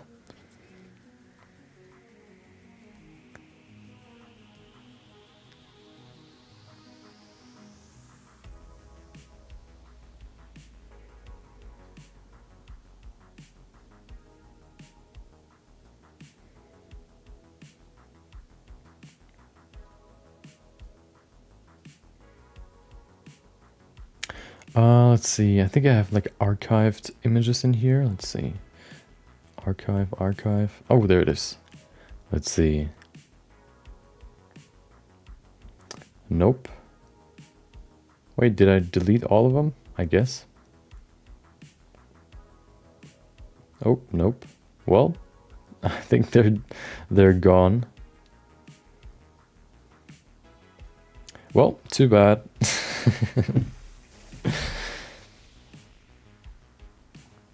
I don't think I think that was like, I don't even remember, probably like multiple years ago. At some point I kind of stopped drawing, and then I think that was like when I started my apprenticeship, or my first job, I guess. I stopped drawing, which was 4 years ago. So roughly 4 years ago.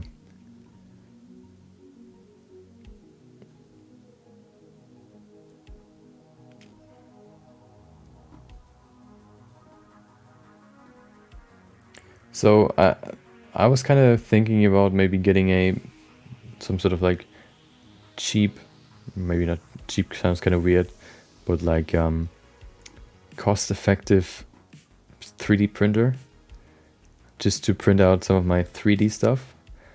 But before that, I would probably like first have to kind of educate myself on 3D printing and all the resin and all that stuff, what you have to get, how that works. I don't want to like buy a 3D printer that then isn't really, I don't know, compatible with the stuff with the resin or whatever. I've seen some cool stuff being printed from other people, so I kind of wanted to get one myself to kind of do the same, because I like the whole concept of printing out your pieces that you finished, just to actually like hold them in your hands.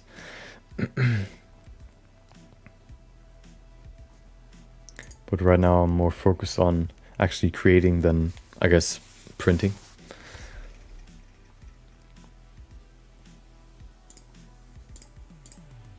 Oh, hold on.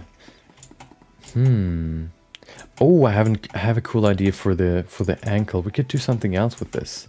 Oh, that'll look really cool. Maybe not round. We're gonna make it a cylinder. Okay, let's do that. Let's get rid of this. We need a cylinder. Who would have guessed? Oh.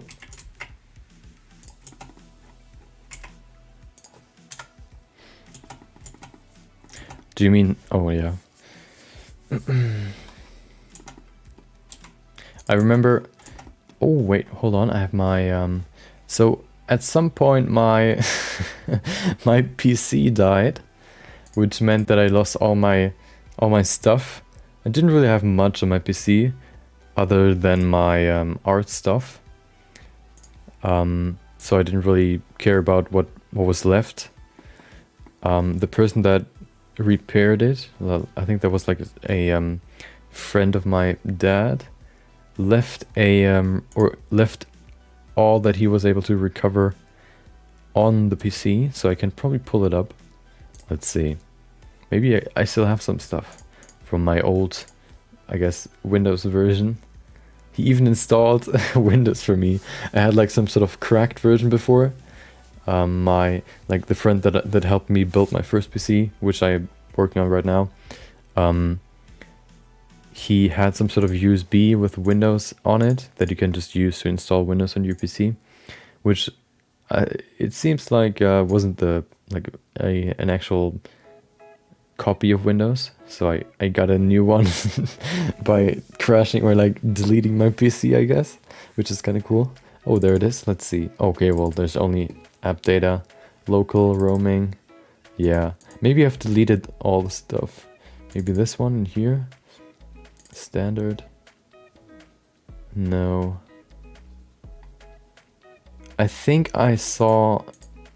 Maybe I've deleted the folder because I didn't really see a reason to keep it. Maybe because it like... Yeah, I think it's gone. Well, too bad.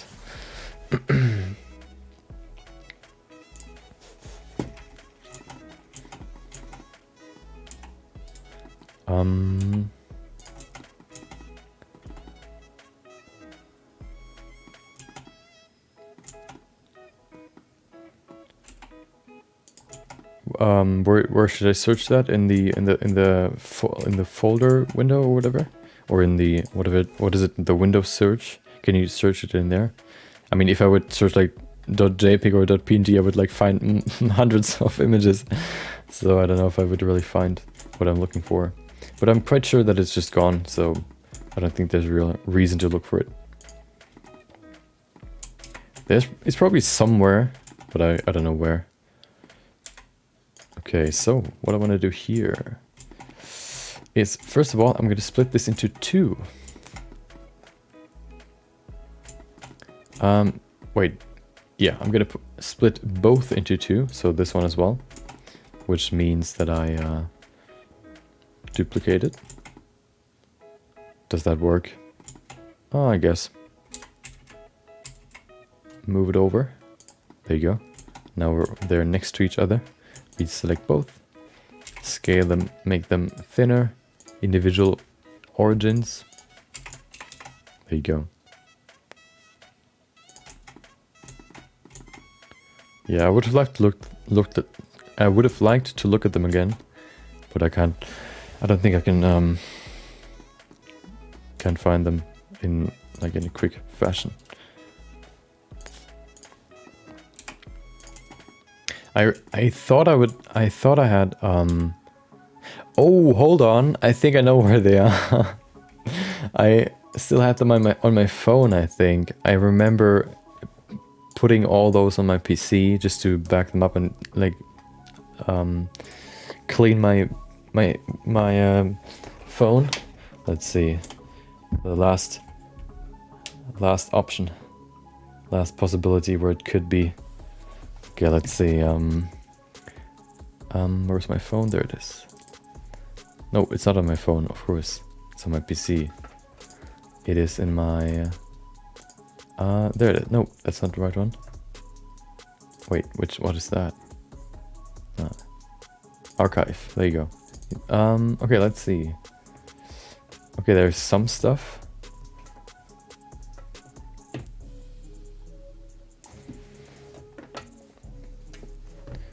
Let's see, I see some early stuff.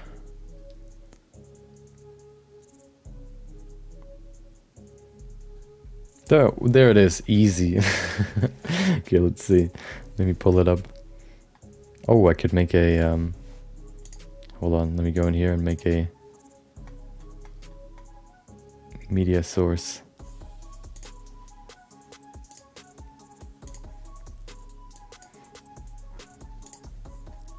There it is. Oh, okay, well, I can only pull up... Hold on. Oh, I can probably just pull it in there. There it is. Let's do this one. Oh, there it is. Way too big. That's the image that is hanging behind me.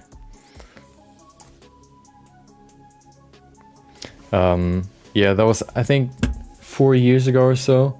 And then at some point, I think I got busy working, and then I think I even like got tired of drawing, and then at some point I discovered 3D, and then I went to do 3D because I kind of liked it more than drawing.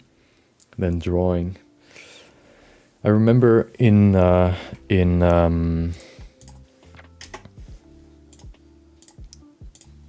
school doing something like what is it, like vertice calculation,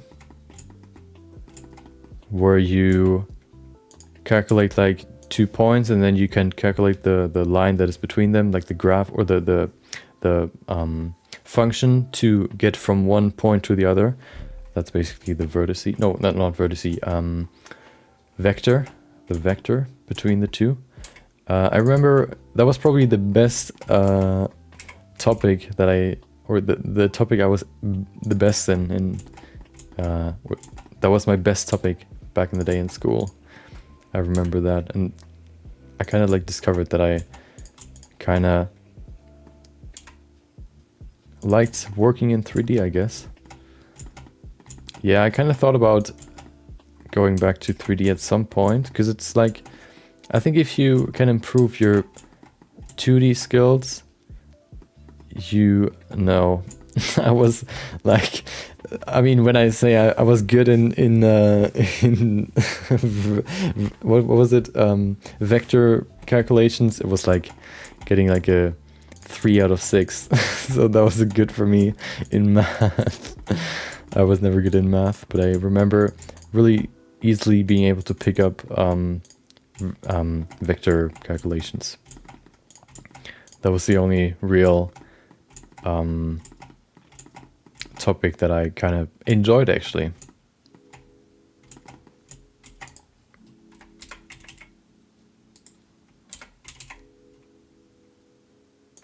Okay, perfect.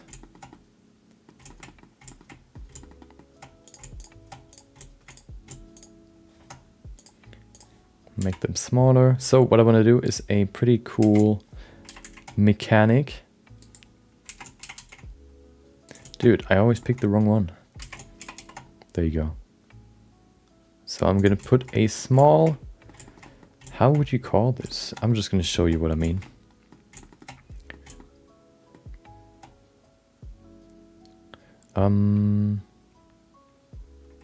Yeah, let's position these two first.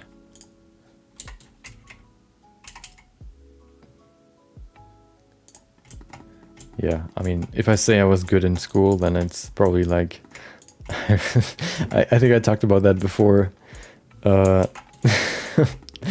when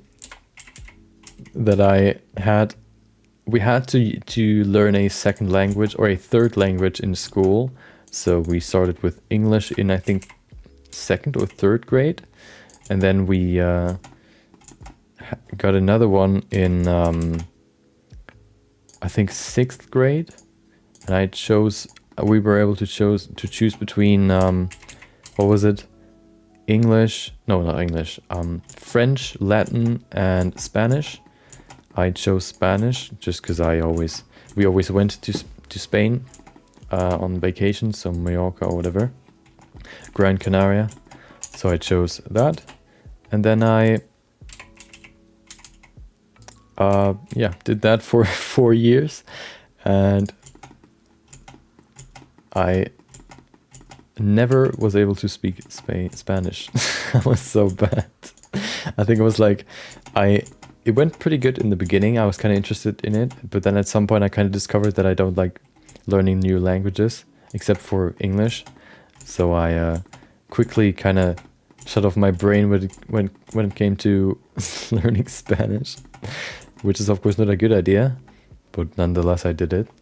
And then at some point, like, I had to do it for years, so I kind of got worse and worse. And yeah, at the end of the day, in 10th grade in 11th grade I was able to I had to cut off some classes. We had to, I think we were able to remove 3 classes from our plan or from our schedule. So I chose physics, Spanish, and what was the other one? How do you say it in English? Like chemical stuff, like not chemic. Hold on.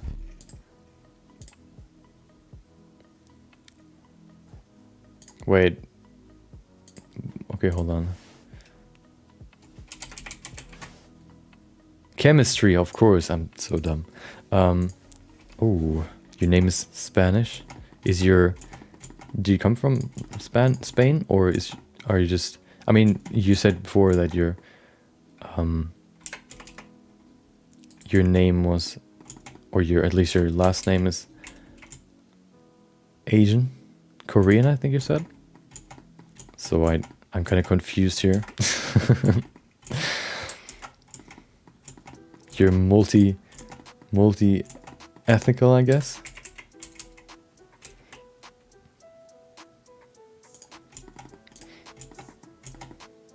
Multi-culti.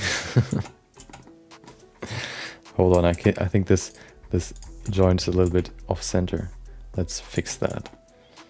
I mean, I guess it's just stationary, so who really cares? No, who cares? Okay, so what I'm gonna do with this is, first of all, I want to make this smaller. There you go. Oh, okay. Do you like Spanish as a language, or?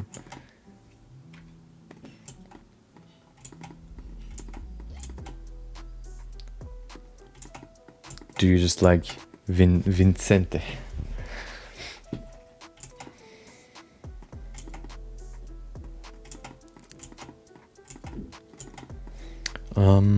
Where are my references? I just grabbed a few more.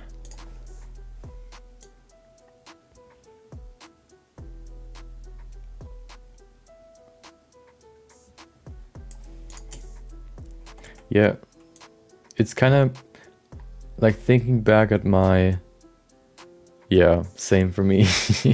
Maybe I can say like, hola, ¿qué tal? Me llamo Nicolas, but that's probably all I can do. Or maybe, ¿qué tal? Muy bien, ni fu ni fa, or muy mal. That's, I think, all I can still say. Everything else I forgot.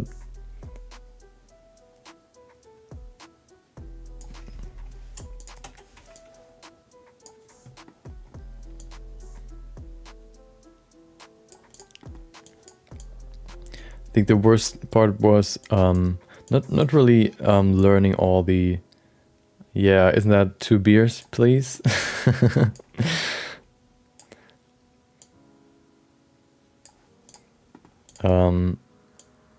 It wasn't really too bad to learn all the vocabulary, but more to remember all the grammar. I think that's the worst in every language. I mean, English is pretty simple, but when it comes to, I don't know. Yeah, okay, well, I don't look, every time someone like mentions Spanish, someone says exactly what you said. ¿Dónde está la biblioteca? I don't really know why everybody resorts to that.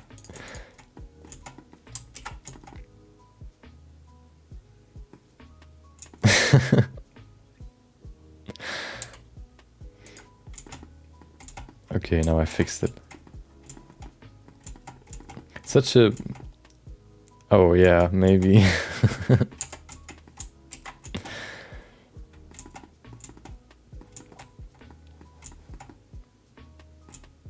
¿Dónde está la biblioteca? Muy bien, ¿y tú?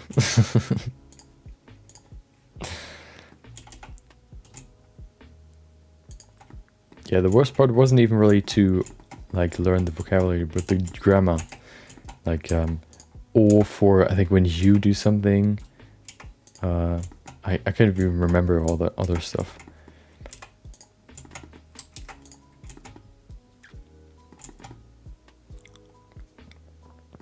I remember being hyped for getting a 3 out of 6 as my best grade ever in Spanish. I think except for the year where we had a substitute teacher. I think then I was a little bit better because she kind of didn't care, I guess, or was more lenient, was more generous. They're always like substitute teachers are either like super strict, or they are super chill. There's nothing in between. They either like are super serious, or they just let you do whatever. So weird. At least that was the case for me. My experience.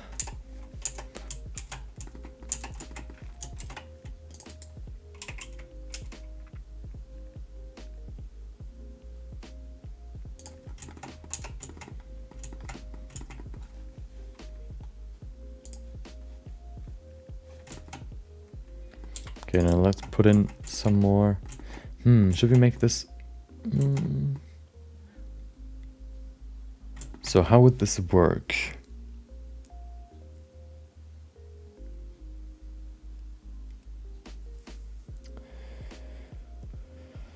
Yeah, probably. Okay, let's see if that works. Nope, it won't. It could. It could. Okay, well, let's put it in first and then we will see. I'm gonna leave this to the side so I can adjust it and put it in again if I mess up. I remember our Spanish teacher. We had him for, I think, 2 years. No, I think even, no, yeah, 2 years. But we actually probably just, he was probably actually only there for like half a year because he had some sort of injury, maybe even twice, which prevented him from doing any classes. So we always had basically substitute teachers, which always were changing as well, because we didn't really just get a main substitute teacher, but actually like just whoever was like free at that time, which was actually pretty refreshing, because at some point I think you kind of just get bored of the same teacher, maybe, if he's like kind of, I mean, it's probably every teacher, just because it's like always the same, at least the same like teaching style. I think switching it up from time to time can be quite good.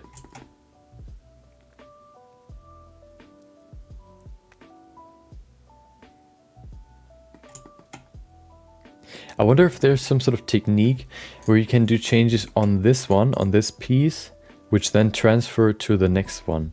Hold on, I think if we go in here and then duplicate this by Shift Alt, there's a linked copy. Shift Alt D. Nope, Alt D. There it is. Does that work? Let's see if I do changes in here. Aha. Ooh, hello. Okay, perfect. Problem solved. So if I rotate this. So what if I rotate this? Okay, that doesn't do anything. But if I go in here and move this. Aha, okay, nice.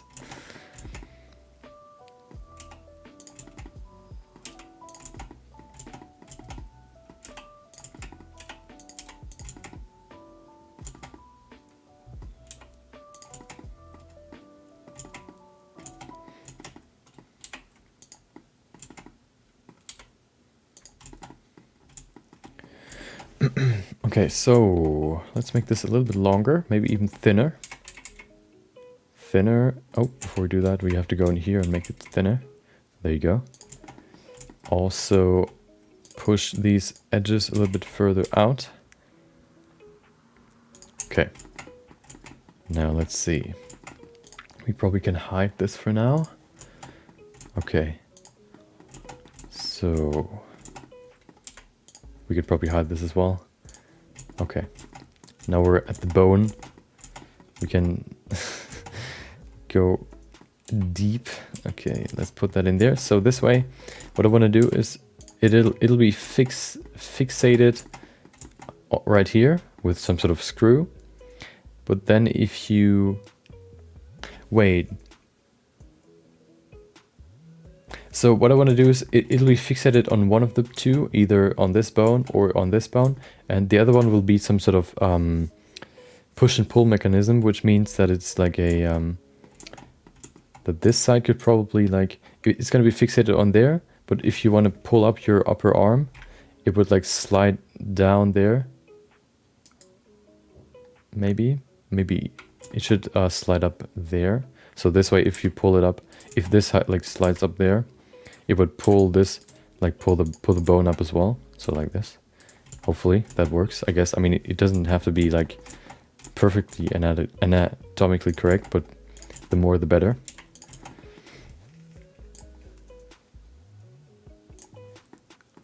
Oh, hold on. We have to go in here and set the modifier. Solidify. Oh wait, that doesn't work, I guess. Okay. So the modifier only gets copied the first time. Later, it's not the case, but I guess that's not that important. Okay, like that. So we should probably make the moving part. So it'll probably move up on this. Yeah, I think that works. Yep, okay. Make sure it's in the center of the bone, like there. I'm gonna put in a small little, I guess, like slit that this isn't just like intersecting with this. So there's actually like some sort of small space where it can go through. Okay. Let me rotate this little thing right onto the bone. Perfect. Okay, next up. I need screws. Or before I do that, I'm gonna put in one more thing underneath. Oh.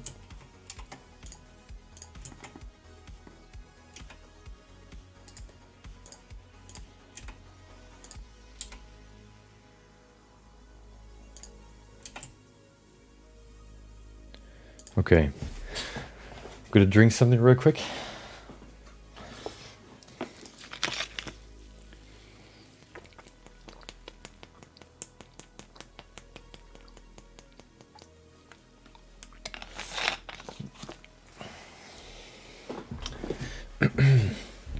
I remember seeing a video, some people discussing or debating what kind of water is the best water, what brand. Then I'm just thinking to myself, why would you even buy water if you can just drink tap water? And I mean, that also costs money, but it's way less than buying water, like bottled water. And it's also like you don't even have to throw anything in the trash. There's no trash if you if you just use tap water. And if you're like in a good city where there's good tap water, then why would you even buy water? I mean, my parents buy what is it? Flavored water. So that's probably like a alternative that you could buy. Just have some flavor in there. But other than that, I don't really know why you would buy like plain water.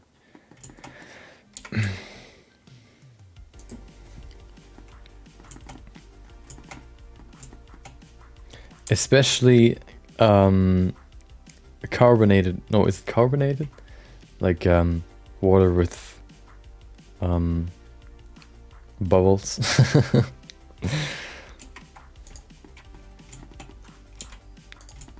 I don't really like the taste of that kind of water. It's just such a weird... It tastes so different compared to just regular water.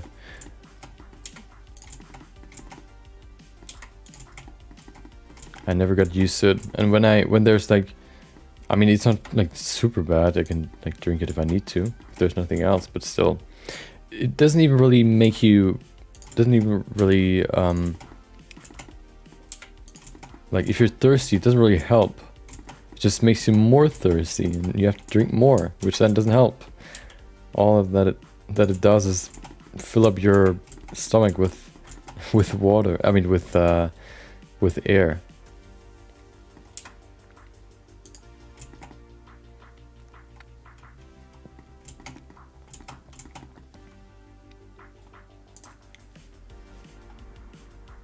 Oh wait.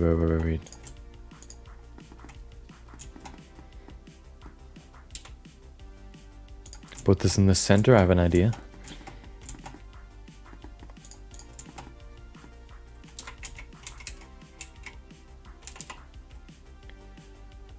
Okay, make a small ring or a like some sort of rubber stuff in the middle. Okay. Set a solidify modifier. Thickness. Higher, of course. So we have it on both sides. Perfect. And then we need a second, like smaller cylinder. So let's go in here and make a cylinder.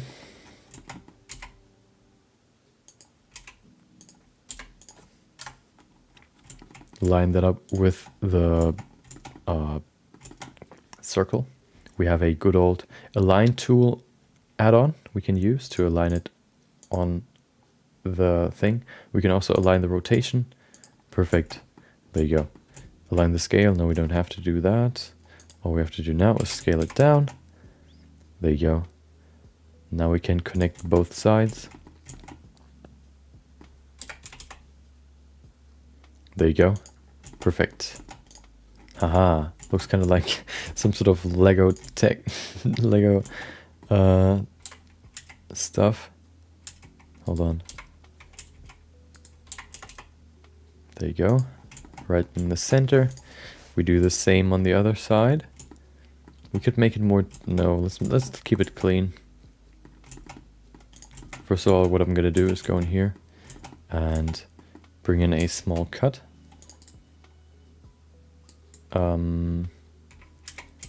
There you go. Make it very, very small. Oh, it's not really in the center.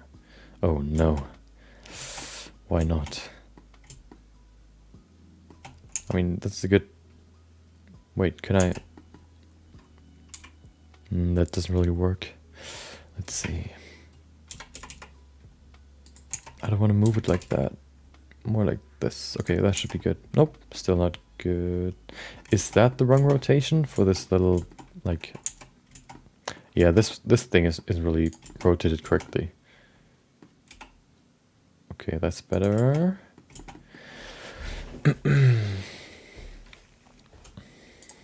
Okay. Okay, I think it's time for another philosophical question.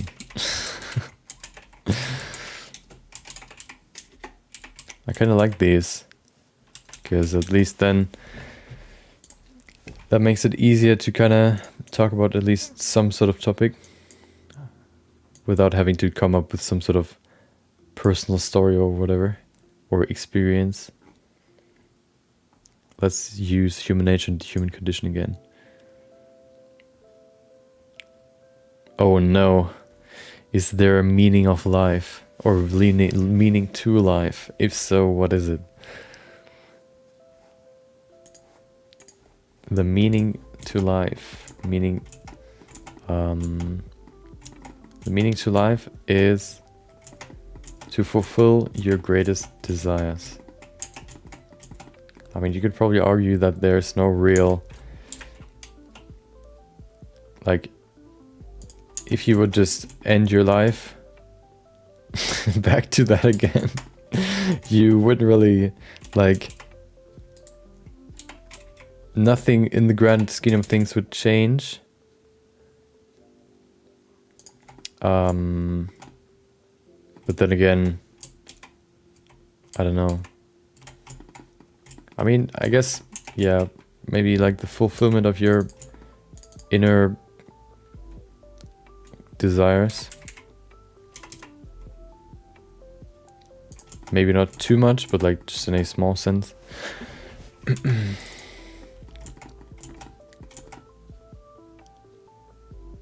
Okay, hold on. It's intersecting now. I don't want to... Come on. What is wrong here? This is too technical for me. I don't like technical stuff. Okay.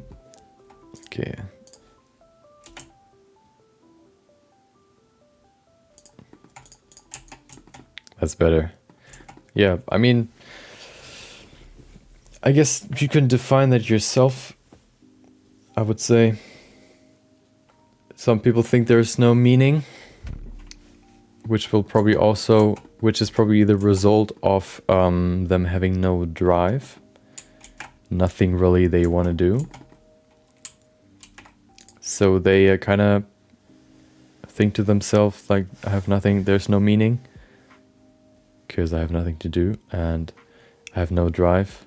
There's no thing that is really meaningful in my life, so why would I keep existing, I guess? So they decide to, or when they decide, they kind of like end it. But it's their decision, so they can decide whether then they have an actual meaning or not.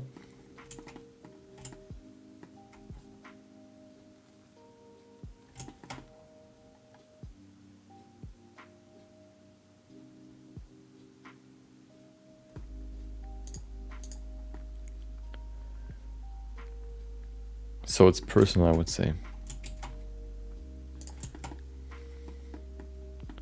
It is decided by the individual.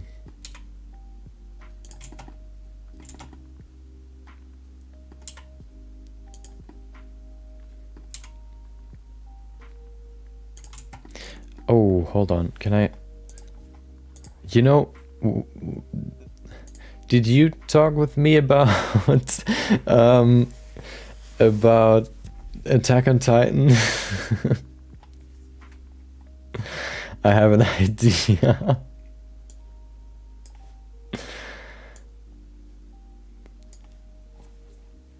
Yeah, I thought about putting the whole like wall of text into a text-to-speech bot and letting it like read the whole thing. So we can listen to something and maybe talk about it. I mean, it sounds kind of interesting, but all the TTS I kind of tested were more like a demo version, so it's kind of limited what you can do with it.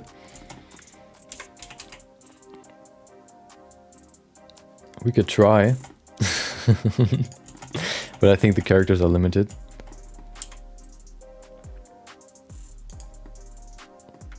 Okay, something's messed up. Yeah, I mean the lore is probably different to what you can see in the anime, or is it not?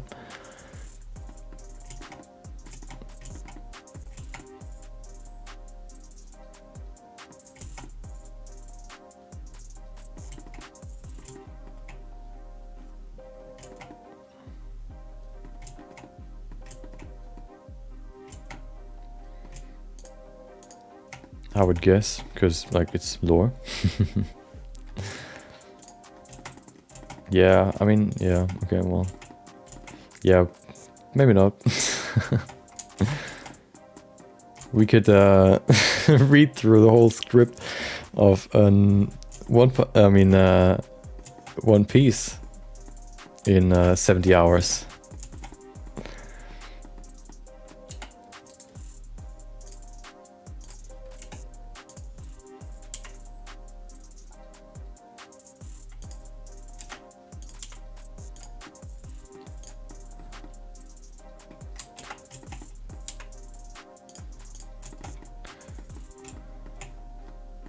Okay, though this is kind of getting pretty tricky, really figuring out how these things are rotated, because they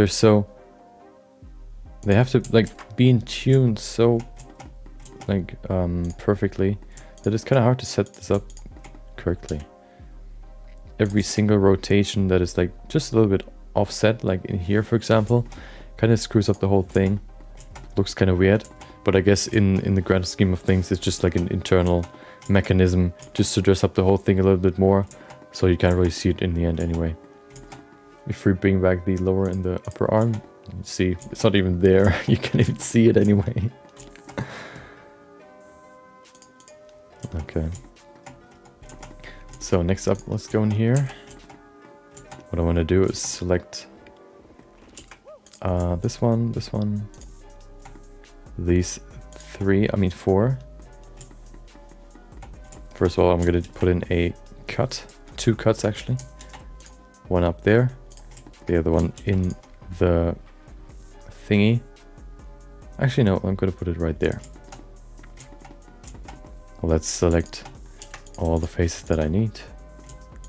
And then insert them using the extrusion on, put it right in the middle. Oh, that looks kind of weird. Why is it like facing, like going, isn't really going straight in, it's like also extending out. That's kind of weird.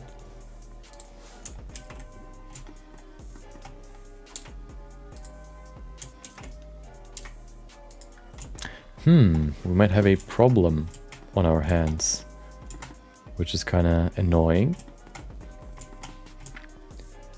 I guess we could, oh, hold on, what if we just extrude? Oh, that works, I guess. Perfect. Problem solved. Just how I planned it.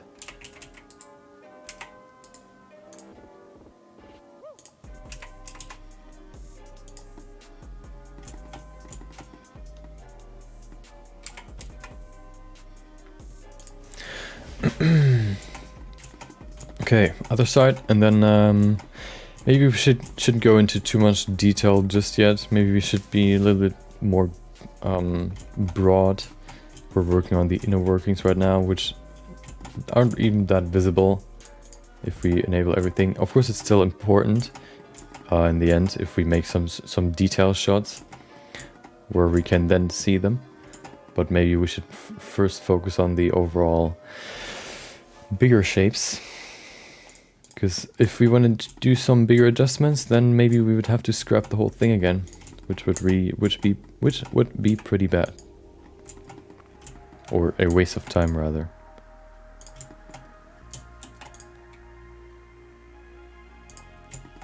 Also, I don't know if it's still the case. Okay, that's like, you know, maybe I can do it tomorrow. But I try to fix my red eyes. Problem was when it's too bright, the red eyes aren't there. So I can't adjust them because I couldn't see them. So right when I start streaming, it's dark enough for it to actually appear, or for my eyes to become red. So I can probably adjust it tomorrow. Because tomorrow there's going to be no stream, so in the afternoon I have some time to do those adjustments. But I'm not quite sure what I could do, because if I just use a red filter, that's probably just gonna, like, yeah. I mean, they might look cooler, but they're kind of distracting or kind of weird.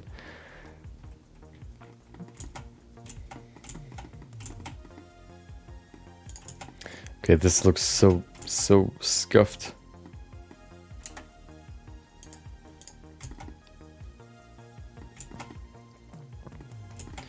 Hold on.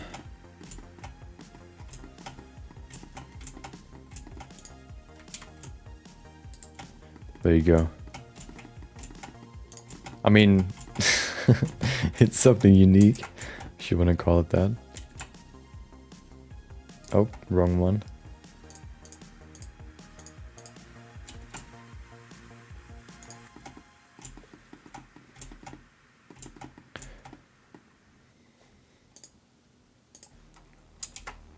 Okay. Yeah, I think that's the best we can do.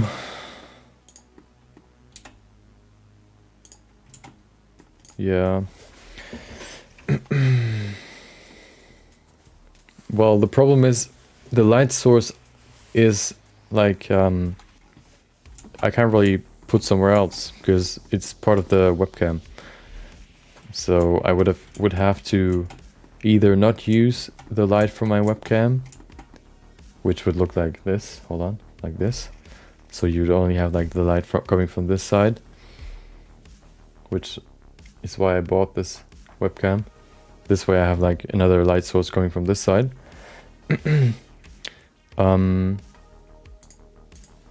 So yeah, that's basically the only setup I can really do right now. I guess I'm just not gonna... I mean, I'll try to fix it, but if nothing's gonna work, then I guess that's just how it is. It's not like it's gonna really screw anything up.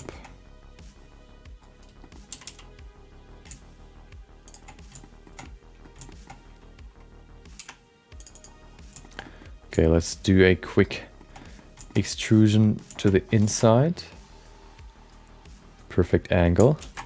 Along normal, there you go. Oh, hello, what is this?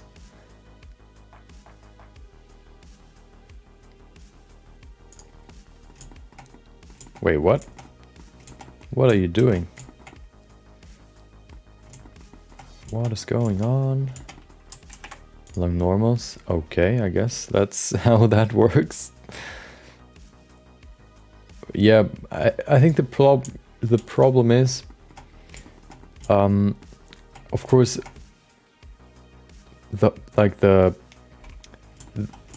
almost all of the inside of of the human eye is like this red color, so it doesn't really matter how I position it. I think if it can look right into my eye, it'll see the red color.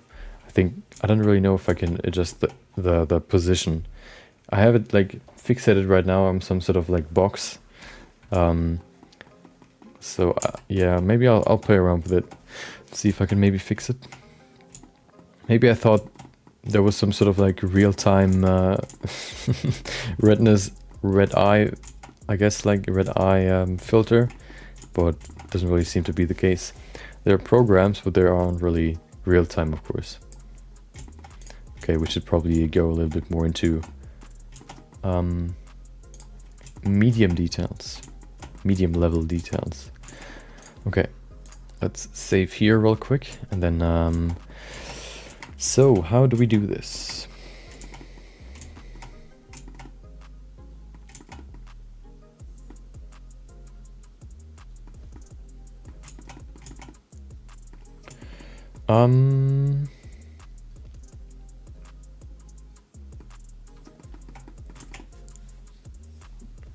Wait, let me look through my references.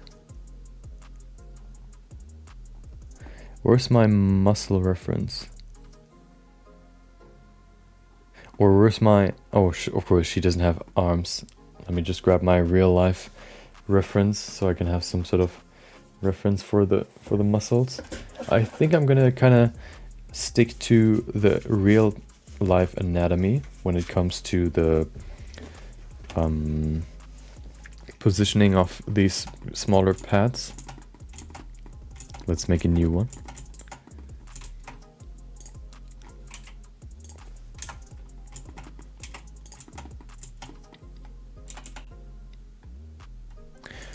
Okay, let's apply a subdivision. Let's not do that now, let's do that later. Okay. Oh, well, just deleted, I mean, closed all my reference windows. Okay. So let's do a few more of these paths just to make this look a little bit more interesting. I think I'm gonna, I think I'll keep it pretty big in terms of shapes. So the shapes will be pretty big. And then I'm gonna add more detail through the textures rather than making smaller like pads scattered all over this arm. I think that's more sculpt-like. So yep, that's how I'm gonna do this. Oh, hold on, what did I do? Of course, I have to apply a subdivision. No, that's what I'm gonna do later. we're first gonna just position these vertices. So we have some sort of muscle right there coming from the upper arm to the lower arm. Of course, that's not going to be in here because there's no there's a small gap, and I don't think I can really transition between the two. I mean, I could probably in some sort of way, but I don't really know if that's going to look right. Yeah, maybe we'll try. Let me first lay the groundwork for the rest. This is basically also how you retopologize. You just lay new geometry on top of what you already have.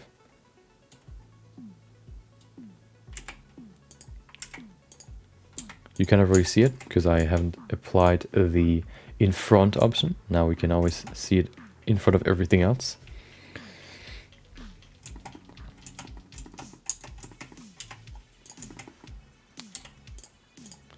Okay, perfect. We should probably add some more geometry. I don't think that's gonna be enough. Yeah, let's do that later.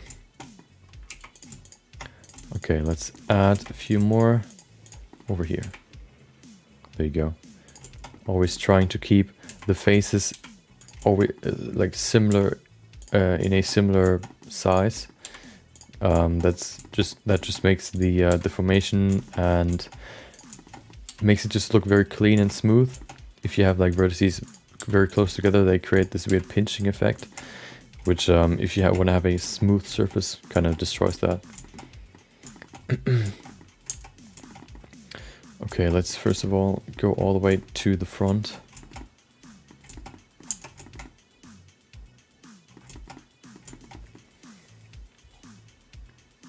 Yeah, I'm not gonna think about this hole just yet. I'm gonna think about that later.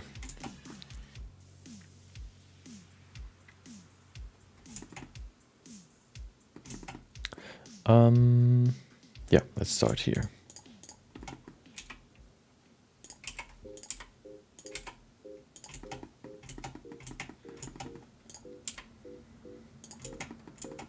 Yeah, I don't know if we talked about that as well. I'm not really someone like going back to Attack on Titan or anime or TV series in general. I'm not really someone that likes to just sit down and watch some sort of series. I always like get the thought of like, I could do something else right now. Even like, yeah, maybe I haven't really watched too many interesting, I guess I just like, I remember just the days when I was watching TV or watching some sort of like, for example, watching football or like soccer, whatever, the World Cup, which is super boring to me at least. I always remember like sitting there and like thinking, I could do something else right now. Something that is way more fun, or at least like way more engaging than just sitting there and like watching whatever I'm watching right now.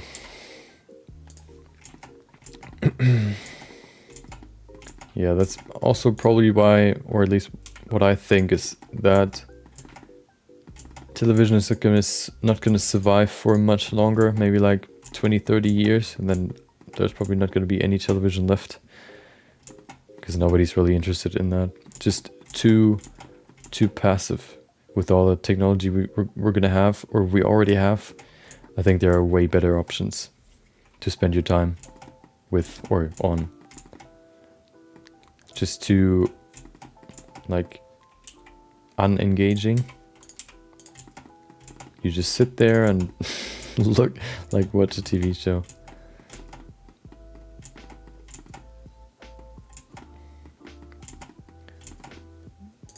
That's why I prefer that's also why like I'm not watching a TV show, or I don't like watching TV shows, but I like watching like YouTube videos, because then you can actually like decide what you watch. Also, you kind of know if what you're gonna watch is actually interesting, because you can decide what kind of content you watch. Also, the advertisement isn't really that annoying, because it's like kind of tailored to you, meaning that there might be like 6 YouTube like advertisement ad rolls or whatever you call them in there, but you'll only like see 3 of them, for example, because YouTube kind of detects how much of the video you've watched, and if you reach a certain threshold, then you're gonna see an advertisement. So it's kind of like, if you like the video, you're gonna probably watch the whole thing, and then you can watch like 1 or 2 advertisements, because it's like you want to know what's gonna happen next, and like waiting 15 seconds or 30 seconds isn't really like a big deal.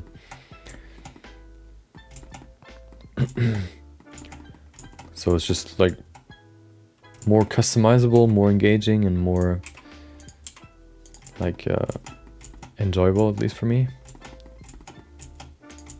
That's why I also like, I still have a PC, I mean a television in my room, but that's more for when like friends come over and we, I don't know, play some games on my Switch, rather than watching TV or something. I don't even have like a receiver to even watch TV or like regular TV shows or television in general.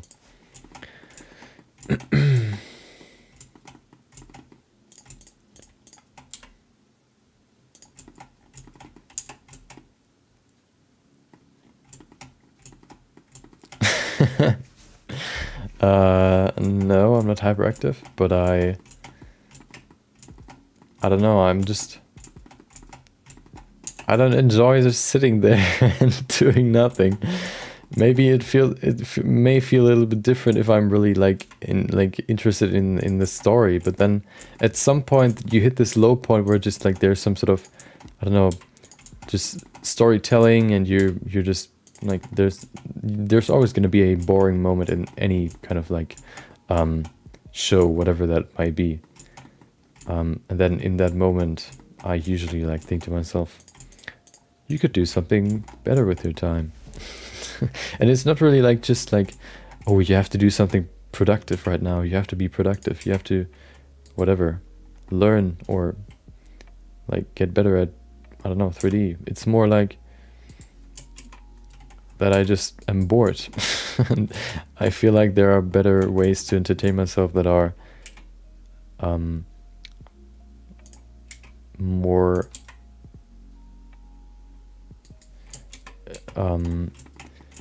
where it's more guaranteed that I will enjoy what I see or what I engage with.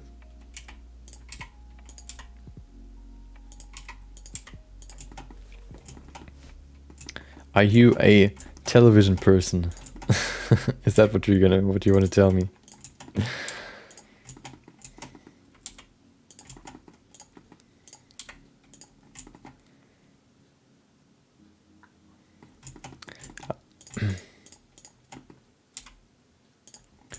I kind of treat games kind of like television or like TV shows. They also have a story. But you can kind of like, there's still like so much more to a game than to a like a story-driven game has so much more like to it, like so much more volume, or like so much more, I guess, the engagement factor, of course, is bigger. You can also decide how the story, sometimes, of course, how the story ends, how the story develops. You can immerse yourself in the character like way better, because you actually play the character. You get invested way better, way more. I kind of play whatever I want to play at the moment. So right now I'm playing Valheim.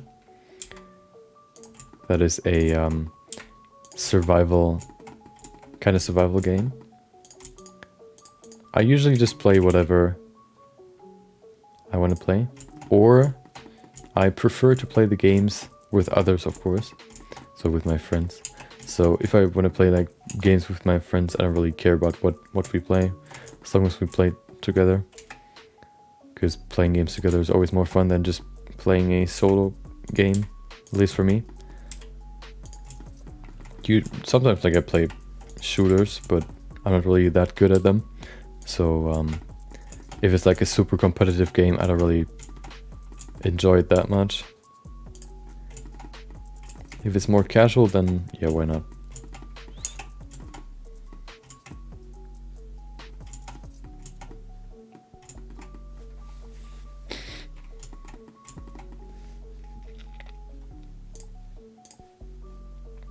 We can add a subdivision, so we have more geometry, and then we can also add solidify. Nope, before we do that, we will use shrink wrap. Enable or select the target, the lower arm. Oh, hello, what is going on here? Oh, wait, what? What are you doing? Okay, we have to just pull it out to fix it. There you go. Oh. Okay. This way we kind of wrap it right, or like we kind of stick it right onto the surface. And then we can enable... Oh wait, we have another error right there. Perfect.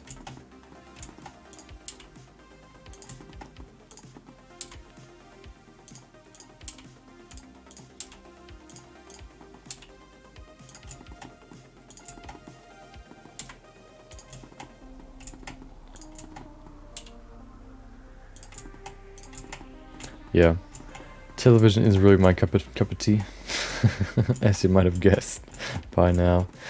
Just too boring.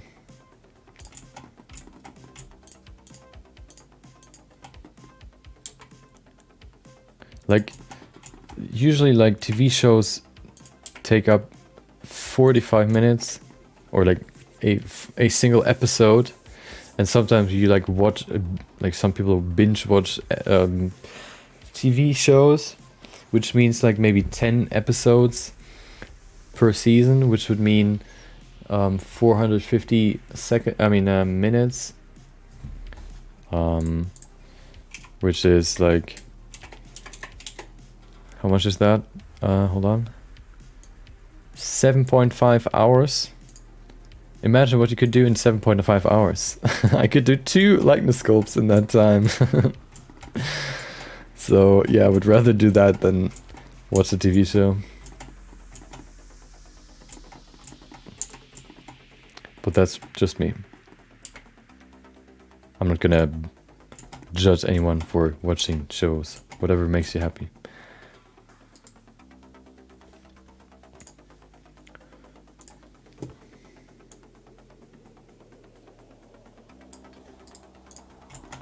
Okay, see, like this. That looks pretty good.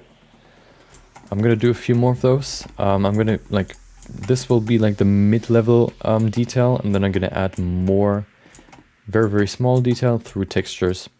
This way I'm gonna keep it very clean, but still add like fine detail through the textures in the end. And this also like kind of retains the silhouette overall, adds a little bit more volume, which is good because we kind of, because the arm right now is kind of small. The hand will probably be a little bit more interesting because it's more like we have to do a little bit more fine tuning and like smaller detail work, but we're not there yet, so let's ignore that for now. Yesterday we talked about, what was it, a harsh truth I prefer to ignore.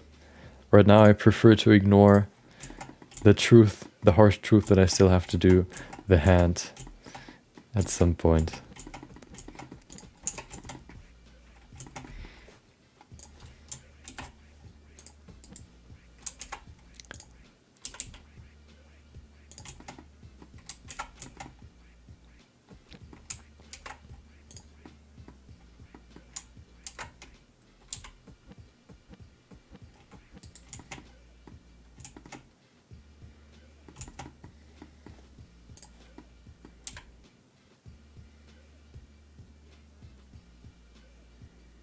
Okay, there you go.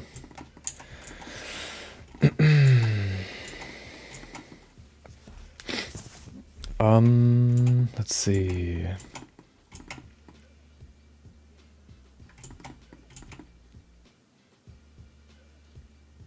I have an idea. Maybe we should pull this closer. Let's see. Use snapping, of course. And make these... could that work? Could that look good? Let me just draw it in real quick. Maybe we could, of course, use the annotation pencil to make it easier on ourselves to see actually if that's going to look good. So we just remove this plane for a second. And we use the annotation pencil, put the drawing method to surface. This way we draw right on top of this, as you can see right there. So if we draw in the shapes we want to put in, that's going to give us a good sense of whether or not it's going to look good. Let's change the color. Wait. Oh, I have to draw in first and then I can change the color. What about red? Perfect. So if we look at the, I guess, what's the muscle called? I have a cheat sheet right here. It is called, oh, of course, the brachioradialis. No, radialis. Brachioradialis. How could I forget that name? Which is used for rotation of the lower or the forearm. Which will be like somewhere over here. So I'm kind of debating whether I should kind of keep the shape of the muscles or not. Like kind of try to put in some anatomy, some organic anatomy, human anatomy into the hard surface part as well. Could look good. I'll see. Maybe not. So that's the first part.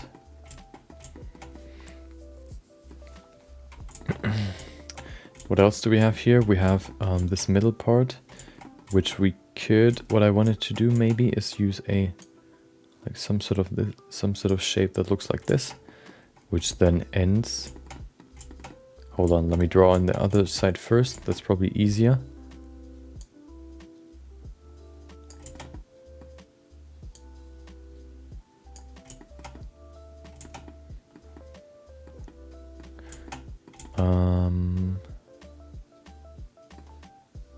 There you go.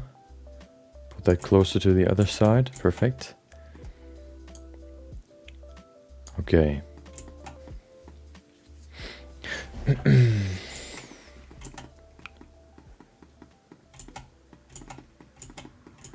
Oh, I kind of forgot. Today's Thursday, so tomorrow's Friday. Who would have guessed? So tomorrow's the last day of work. Of course, I have a week of vacation right now, so I'm kind of enjoying that. But next week is going to be... I'm going to go back to work. Let's see how much I actually have to do. Right now it's pretty dry in terms of work, I guess. Because I don't know, nobody has money, so nobody would really like start some sort of ad campaign.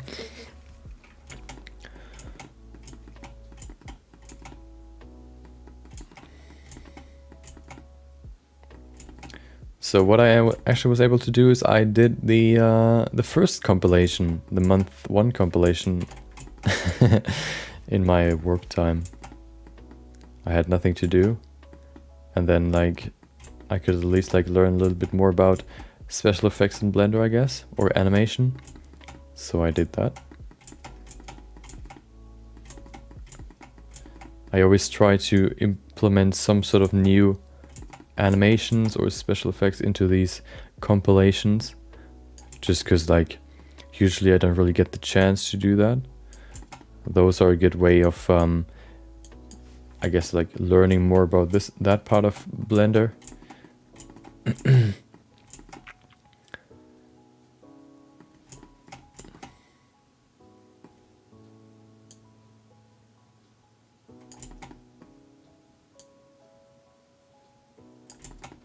Usually I'm more invested in stuff like sculpting or modeling, not really like hard surface modeling, what I'm doing right now.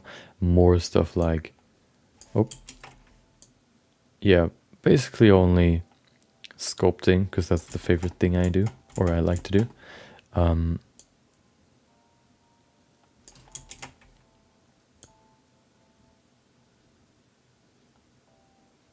So characters or clothing. Oh, I did some clothing recently.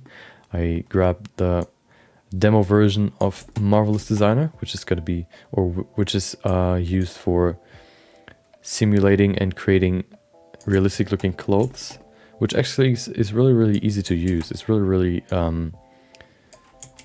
intuitive, especially if you've already worked with 3D in the past.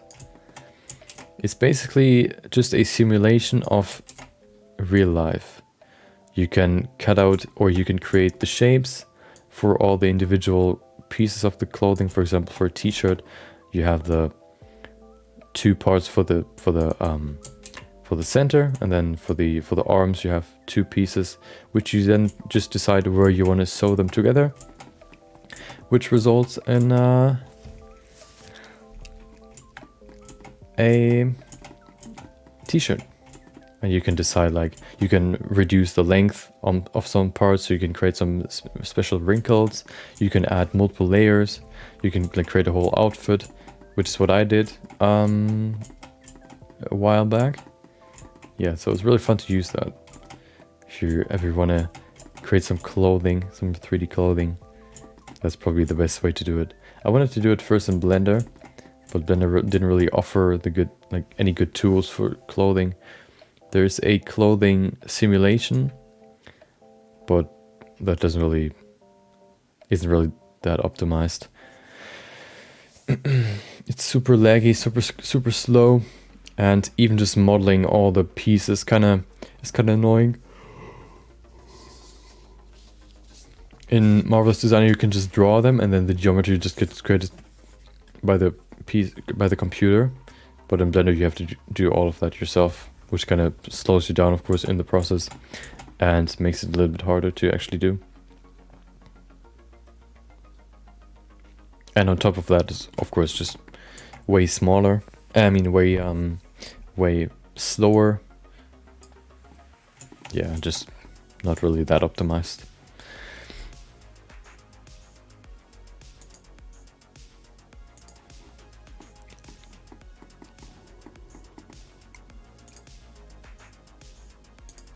Okay, I've painted in the shapes. Problem is I can kind of see through the mesh. Can I somehow hide the other side? I don't think I can.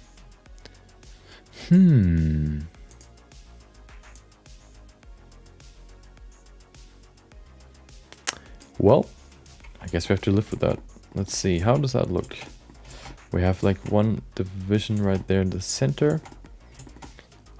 Is that too broad?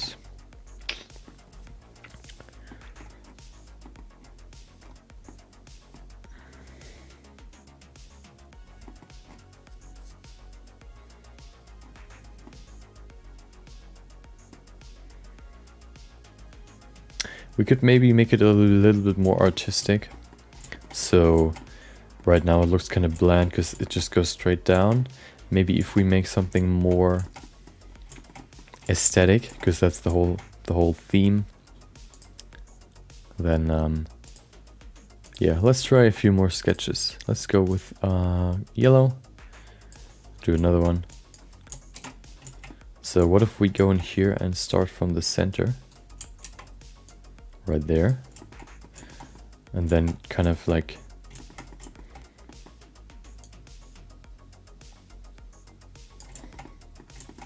go all the way to here. There you go. That might be better.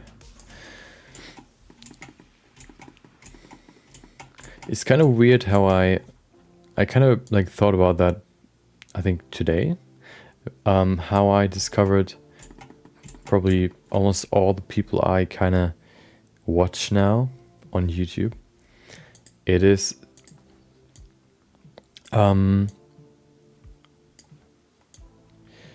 like usually you would see like one or two videos, maybe like some sort of clip, like best of whatever. You usually just say, oh, like screw it, I'm gonna watch that, why would I? Who is that even? I don't care. But then you're getting bored one day and you think to yourself, okay, well, let's check it out. And then yeah, you like watch one or two videos, and then you see, oh, maybe It looks quite interesting. Let's look at a few more like videos, or like let's look at their actual content, and then you get deeper and deeper, and actually you realize, oh, I kind of like that content. Then you kind of, I don't know, just start watching someone's you become maybe not a fan, but like a watcher of their content. I remember an old back in the day, or like a few years ago, a friend of mine said that it is kind of impossible to to be known on the internet if you start right now. That was like 1 or 2 years back. I kind of said like, no, no, it's still like, I don't think it's ever impossible. I kind of think of it like a room, or like, you could probably say like footprints. Everybody has a footprint, or no, maybe, yeah, everybody has a different colored footprint. And if you post something on whatever, Reddit, whatever, wherever you want to post it, you leave a footprint on that website. So if somebody sees that footprint, they kind of see, oh, that footprint, like that's cool blue footprint. But then they don't really think about you anymore. But then the more you, of course, put stuff out, the more footprints you leave in the world. And the more content you create, the bigger your footprint will get. This way you kind of create more and more traces back to your content. People kind of like see your content, or see like these traces, maybe like follow them, see where they lead to, and then discover you. And of course, the more you put out, the more trails will lead back to your original or your content. So I don't really think it's really impossible. I think it's impossible if you expect it to happen quickly.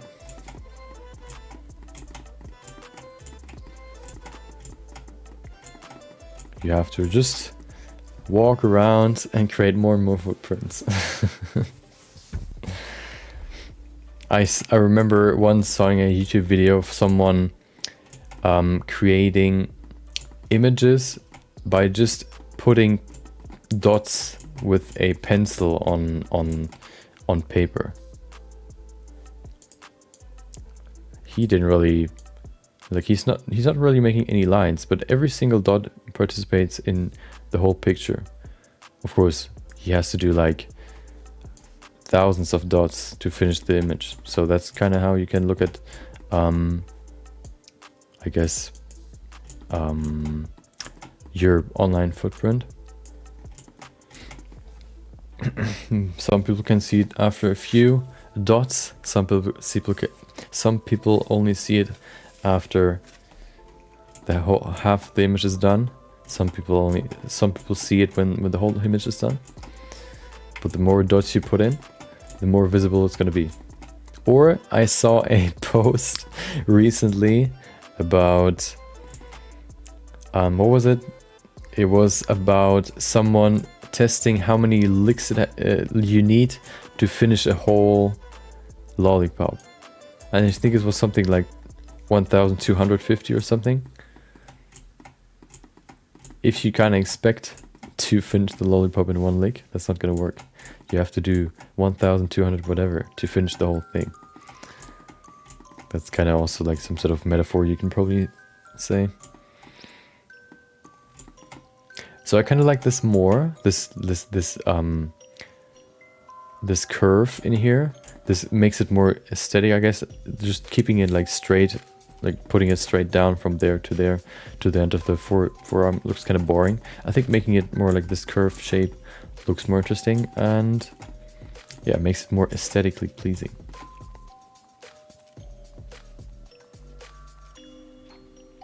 I don't really know what I want to do on this side though. I guess we could rotate that one as well. What if we go in here, putting it maybe over there, meaning just gonna freehand it. Hold on, freestyle. Zip. Nope. One more. There you go.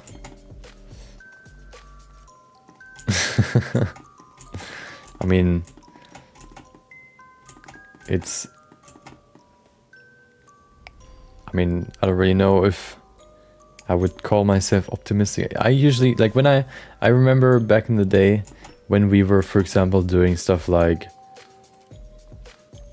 back in the day when I was like younger, we were doing like some sort of stupid stuff like, oh, let's climb up that tree and like do some sort of stuff. Or like, let's, I don't know, stupid stuff that could lead to some sort of accident. I would always like kind of point out what could happen. Like, oh no, I don't want to go up there. I could fall down and break my arm. Everybody would always say like, oh, you're so pessimistic. I always said like, no, I'm rather not optimistic. I'm rather realistic. I think optimism and pessimism kind of leave reasoning out of the picture. They don't really base it off of something. They kind of just justify, or they kind of have their preset base, whether that is seeing everything, like all the bad in a thing, or seeing all the good in a certain thing. I kind of rather see both sides, or like see basically see both sides, and then kind of estimate whether or not the end result will be rather bad or good.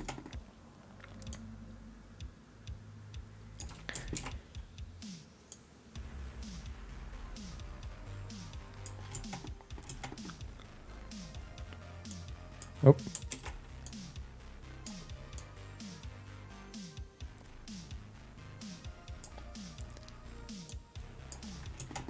Okay, that's the other side.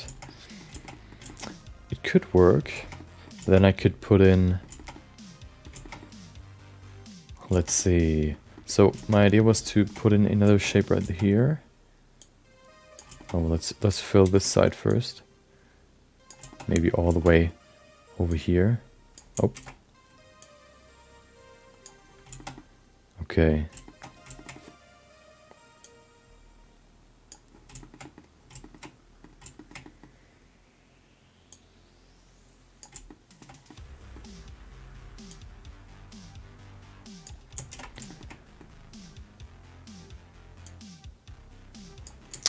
Oh no, drawing with a mouse is not a good idea. There you go.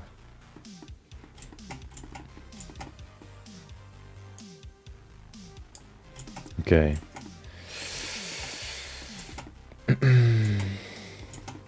Then the rest will be... Oh, hold on, no, I wanted to do something else. I wanted to fill the whole thing now. So all the way down back here. This way I can then go from here all the way up there. Oh, that's not a good line. Like this.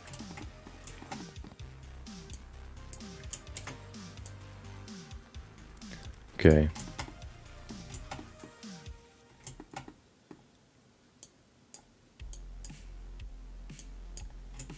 It's similar to, I remember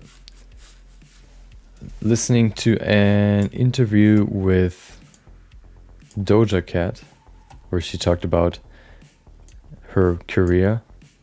I guess everybody just knows her from her recent songs. I can't remember the names. Oh no, wait, what? Did you write something bad? What happened?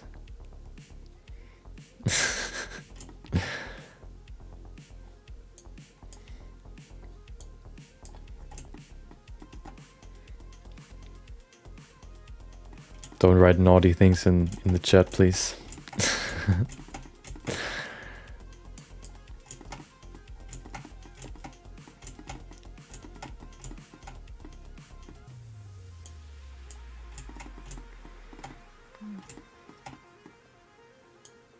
She kind of talked about that she made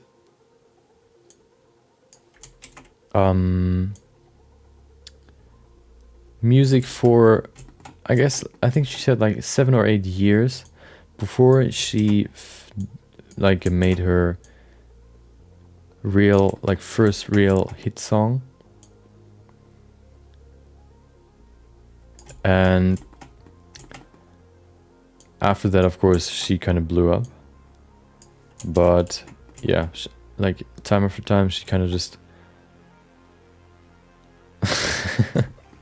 Wait, how did you get the idea that it's naughty? Or like, it is based off of my previous nickname, so there's actually lore behind my nickname, not as much as oh, okay, not as much as Attack on Titan, but it is. So it was like, my real name is Nicholas, and somehow, I don't really know why or how, of course, the more someone says your name, the more they try to keep it short, especially if you have like some sort of like a pretty long name, which means at some point my name got shortened to something that was very close to the N word, but not with ER at the end, but O. So then I kind of like had that nickname. Of course, nobody kind of really like even thought about this being very close to the N word, just because it's like just supposed to be my nickname, my replacing or like representing my real name.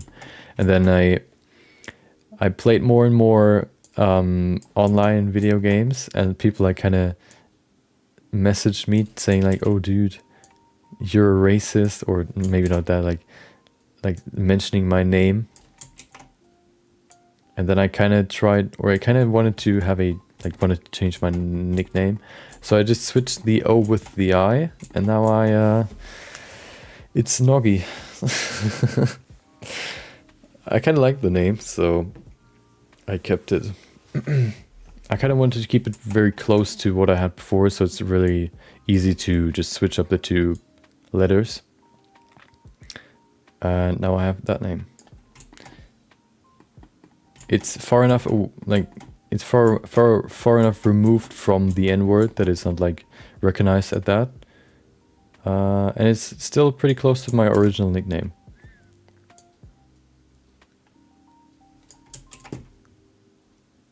I had another nickname that I kind of gave myself, rather some sort of like, I played League of Legends, and then I kind of wanted to have a how would you call it, like a Smurf nickname, I guess, or a second nickname if the first one isn't available. So I kind of played a quick match of League of Legends. We killed the dragon, or like the Drake, and of course back in the day the Drake still gave you only gold after, like, before the rework happened.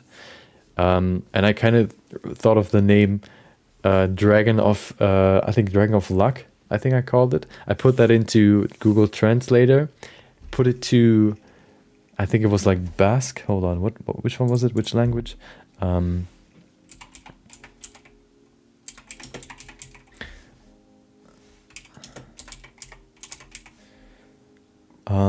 Let's see, which one was it? Something with B. Basque, Basque. Okay, maybe I put in something else. Hold on, let me switch this. Oh, it's just luck. Okay, it's just luck.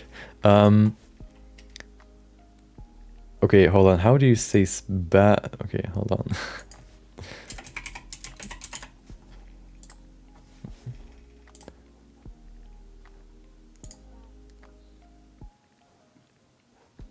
Wait, there's an even... Oh.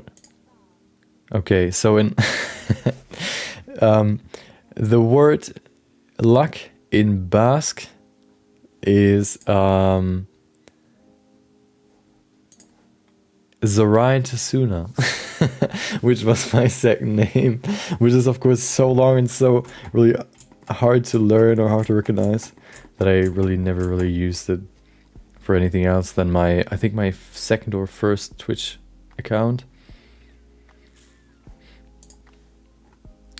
Yeah, it's just way too long, but I like kind of the meaning behind it, like luck in like foreign language, that I kind of use it for a for a hot minute. I remember playing Rocket League and like encountering someone like back in the day when I still had my old nickname, and I remember playing multiple times against the same person that had the exact same name that I had. I think once he was on my team and the other time he was on the enemy team.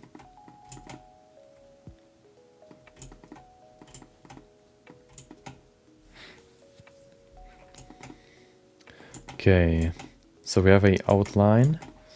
I don't know if that's... I think that'll look good.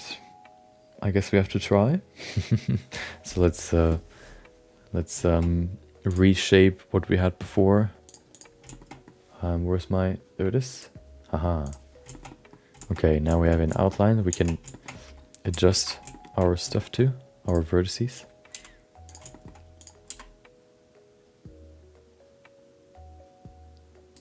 We should probably bring in more vertices.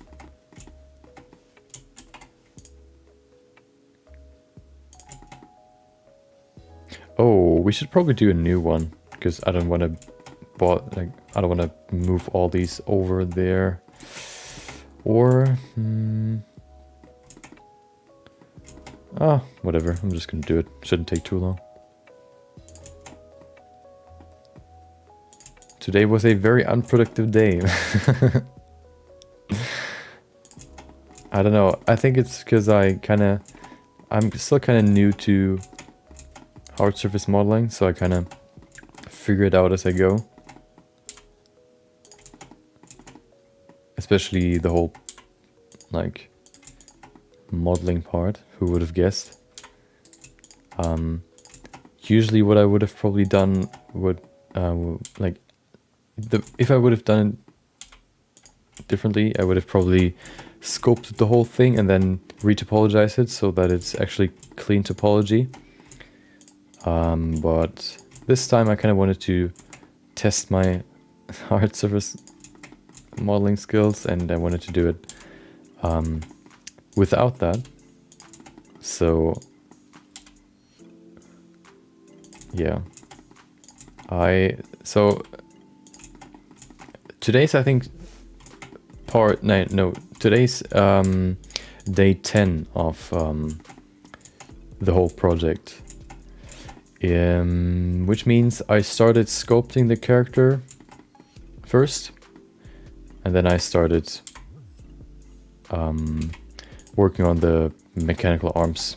I think like 4 days ago.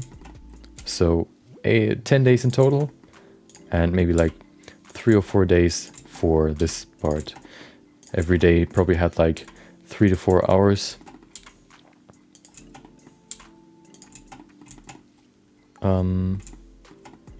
Yeah, so roughly like, I don't know, I can't probably like 40 hours, 30 to 40 hours. I remember someone commenting on one of my TikTok videos, like I call my 30-minute sketches, of course, quick sketches. Somebody like wrote in the comment like quick, like in apostrophe, because like 30 minutes. Or wait, the project I did where he commented it on wasn't really 30 minutes long, but I of course just call all of those quick sketches, just to keep the branding the same. So I commented like, usually my projects are like 30 to 100 hours long. So I would consider 30 minutes pretty short or pretty quick. And even like the one I did for where he commented on under was like 2 hours maybe. 2 hours isn't really that long.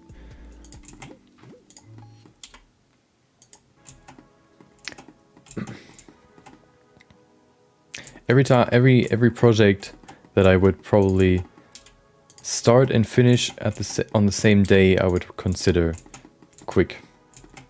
I would have loved to still have that add-on that was like, there was an add-on like a while back for an older version that lets you record the, not in-game time, but what is it called? I guess like work time or the time you've spent in that project. I would have liked to have that now, because I kind of like knowing how much time I've spent on a certain project. I guess I could kind of calculate it now with if I do it on stream, but I would have liked to have some sort of like hard number, because usually it's not really like, my streams are usually like 4 hours long, and like the first hour roughly is going to be spent on my quick sketch, so it's more like 3 hours. It's actually pretty funny. I revisited my Twitch description, and in the description I did my description like when I started, I think like 1 or 2 months ago. Yeah, 2 months ago. And I wrote in my bio, what was it? I stream every Monday to Wednesday, roughly 2 to 3 hours. And I'd quickly switch to Monday to Thursday, 3 to 4 hours. I don't even know why I put 2 to 3 hours, because I kind of remember ever doing just 2 hours. I think I just kind of set some sort of time and then quickly went over that time, and now I'm at 3 to 4 hours.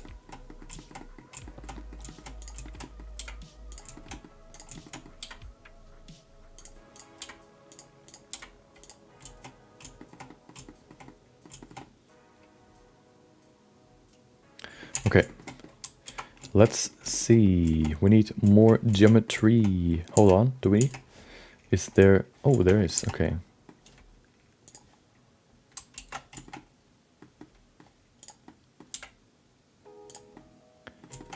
We don't need more geometry. We need to pull the geometry out. There you go. Perfect. So that's the first one. We need 2 more.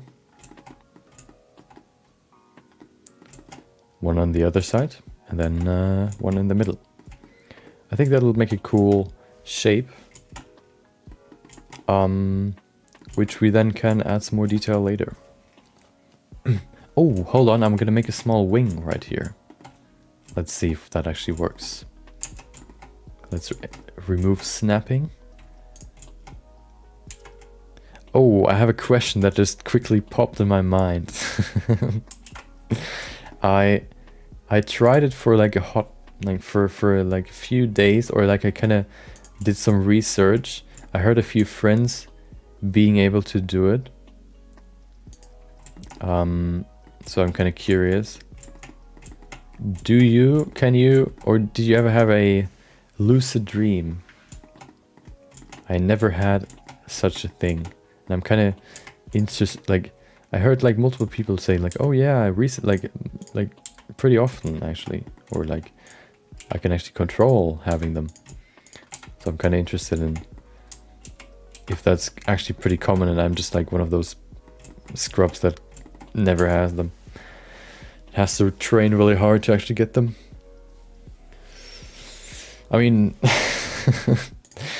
at least like I am actually walking around in my sleep. At least back in the day. I don't know if I still do it. I think I do sometimes, but it's not that common. I think it's just sometimes when I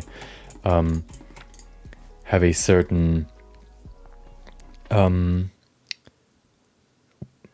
I'm in a certain situation in my life. Lucid dream is when you know that you're in, like, lucid dream happens when you're sleeping, but you recognize that you're sleeping, so you can basically, it's like Inception, where you know that you're dreaming, and then once you know that you're dreaming, you can do whatever you want in your dream. So it's basically like you're God in your own dream. You can fly around, you can create objects, you can basically, it's like a creative, like Gary's mod. And it feels like you're actually in, it's actually real. Okay, well, I think I'm just one of those, like, you're one of the chosen ones. I'm not that lucky.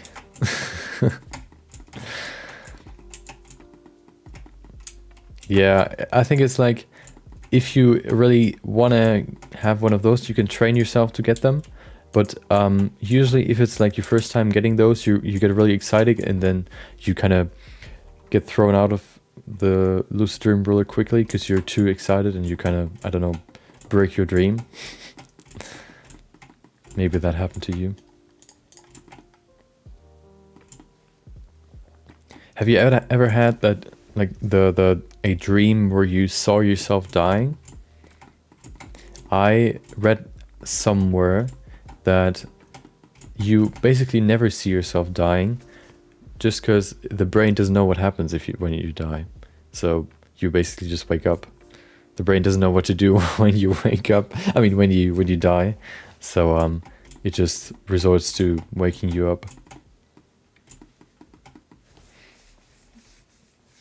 Yeah, I never had that myself. Usually just like dreaming that I, like, exactly, like, I dream until I basically die, and then I wake up.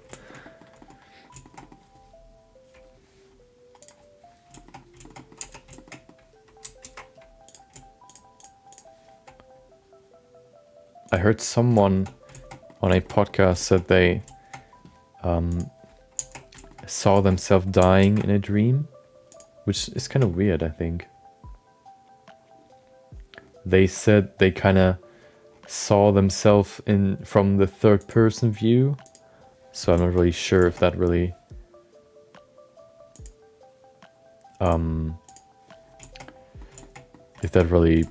like is similar. You dreamt you were in a dream. Okay, interesting.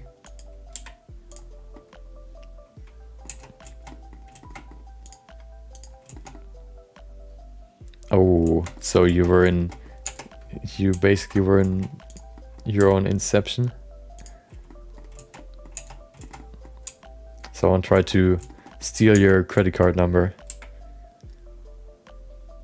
out of your dreams, or your memories in your dreams.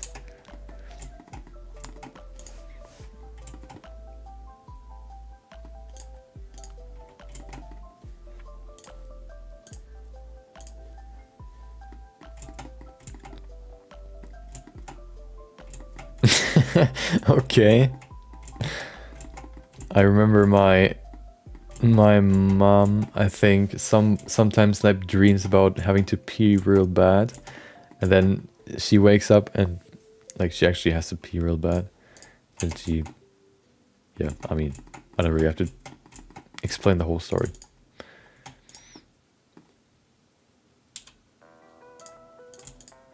Usually my dreams are pretty crazy.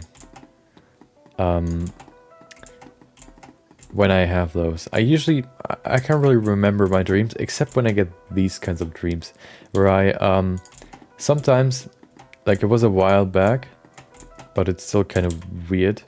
The dream is basically, well, it's not really a dream, it's a mix between, it's basically like augmented reality, where you see stuff in the real world, while still seeing the real world. So you, for example, you had on the Nintendo 3DS, you could have this card right here, which has some sort of code on it, which you then can see, or if you look at it through the camera of your Nintendo, you saw some sort of like environment emerging, like a hole is going to be created, and then there's some sort of wall being created, and like there's some sort of tower emerging from the hole. And that's sort of what my dream was like. And my dream is basically just, it's sort of a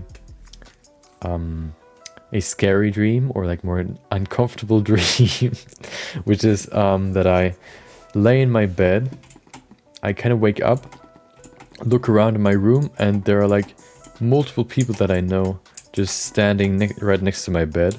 It doesn't really feel like super like it doesn't feel as if they shouldn't be there. I don't really think about that. I rather think about what do they expect from me? What do they want from me? Like some sort of like I'm supposed to do something, but I don't know what. So like this sort of feeling I kind of get. And usually what happens is at some point I just realize like, oh dude, it's just a dream, and then I go back to sleep. Or what also happens is sometimes I catch myself like sleepwalking. What I mean by that is for example, once I remember apparently my brain decided in my sleep to grab my my sheets, fold them nicely, and just put them somewhere else in my room. And then I go back to sleep. I was able to see what was happening, but I couldn't do anything against it. Maybe not like fully, like it felt like a dream in the sense of like if I think back at it, it kind of like the memory is kind of foggy, but I know that I did it because when I woke up, I was laying in my bed without any sheets.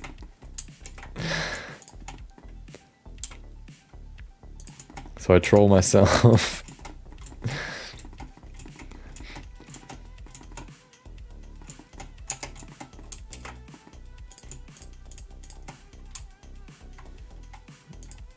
Yeah. I'm possessed.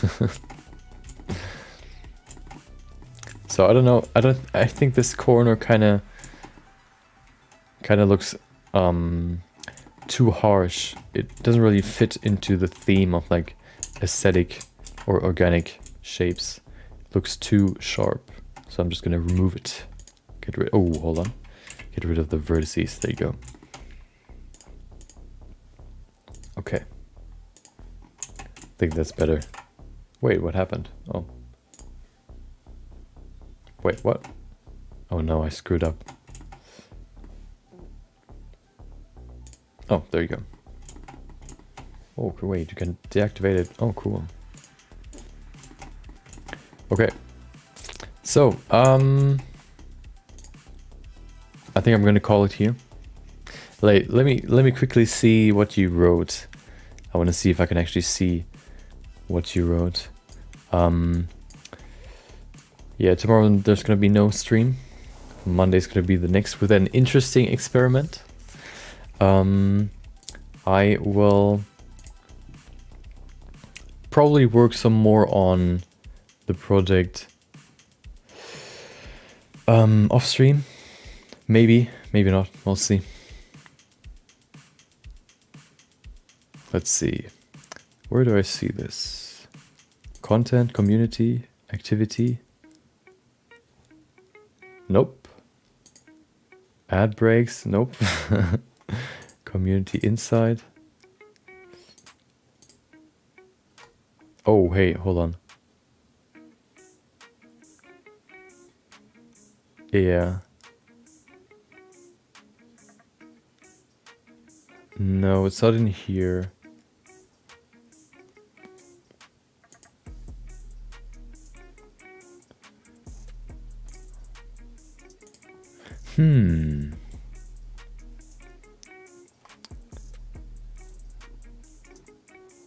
Inside, no, nope. It should be in community, no, no. Roles, manager, activity, follower list, nope. Content, video producer, collection clips, nope. Settings, stream channel moderation, moderation maybe. Nope, that shows the settings, of course, who would have guessed.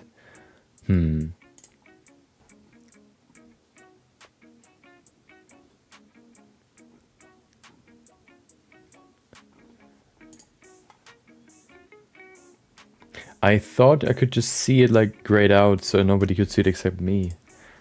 Maybe that's not the case.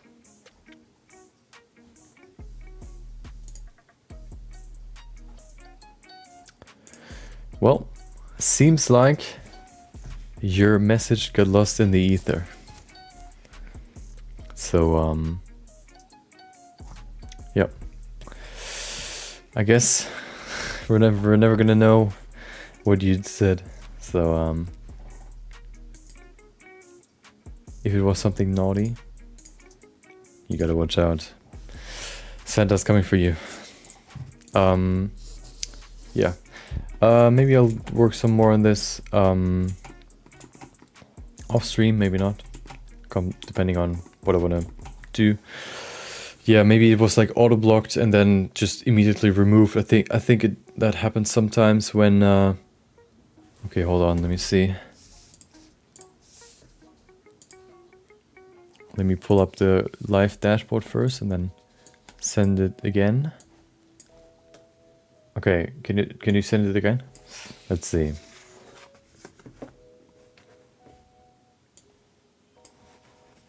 Oh, there it is. Wait, what? Why? Why is that? Probably because of the NOGG? That doesn't make sense. Why? That's even worse. Like, I think so. I tried to change my my bio, and I tried to put in like you can find me on your favorite social media platform under the name Noggy Now or Noggy, but I think the bio was blocked because of because of my name. But why can I create my own name then? Why can I? So if somebody tries to mention my name in anywhere else, it gets blocked. That's kind of... Wait, can you try my full name with the underscore? Maybe that works. Wait, can I just write that? Oh, let's see. Well, I can write it, of course. Can you?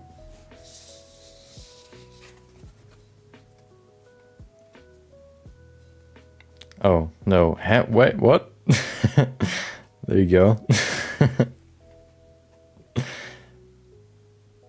Wait, try it again. Maybe I've added now. Maybe I've added it to the permitted terms now.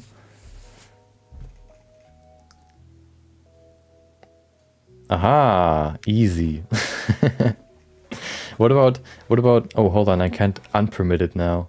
I wonder what would have happened if you added me, like add my name. I mean, probably now it's gonna just gonna work, but would have been interesting to see. Okay, well,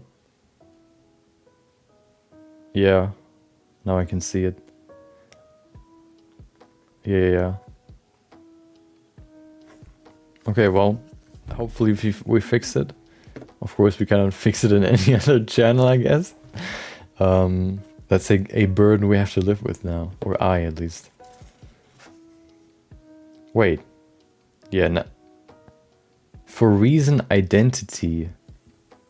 Okay. Wait, what? Can you now try the ads again? I mean, you probably can't because I'm not. That's not my name.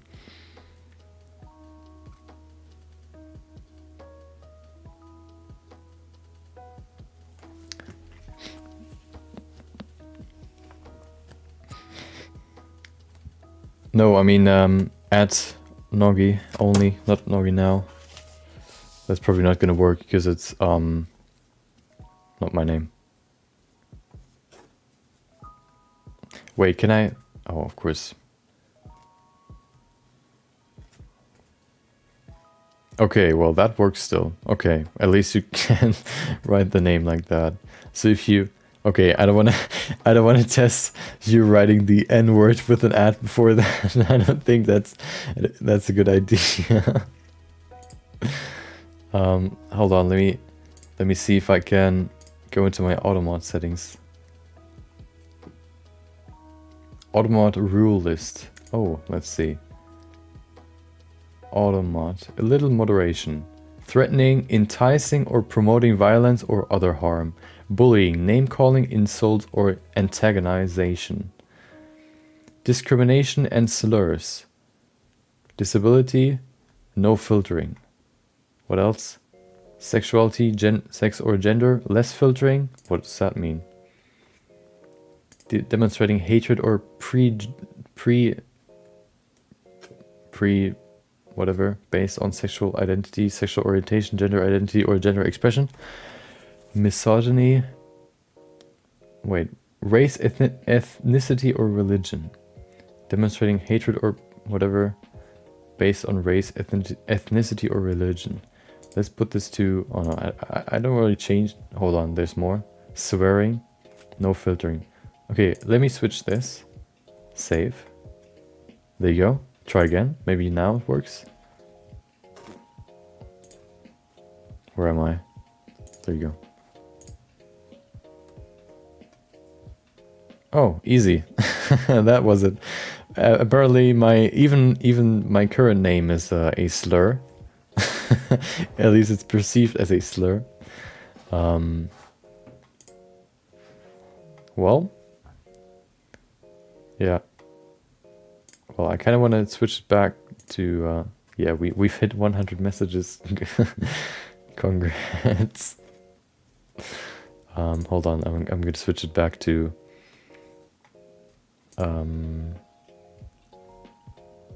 let's put it to, I mean, I'll leave it at no filtering for now.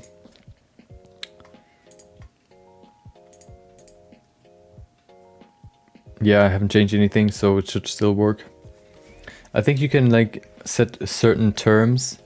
So for example, if I just set the N word, like if I remove the ethnicity filter and then just put in the individual terms, maybe that works.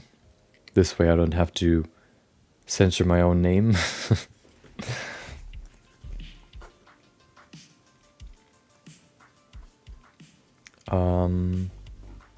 Yeah. But that's gonna be it for today. Hopefully you enjoyed today's our talk today. Hopefully you were productive as well. And hopefully you enjoy your weekend. Enjoy your weekend. Oh, of course, tomorrow's another day of work. Or maybe at least for the maybe not for you, but maybe for others. Hopefully you can enjoy your Friday and your weekend. Thanks for hanging out, and yeah, enjoy the rest of your day. Yep, see ya. Until then, bye bye.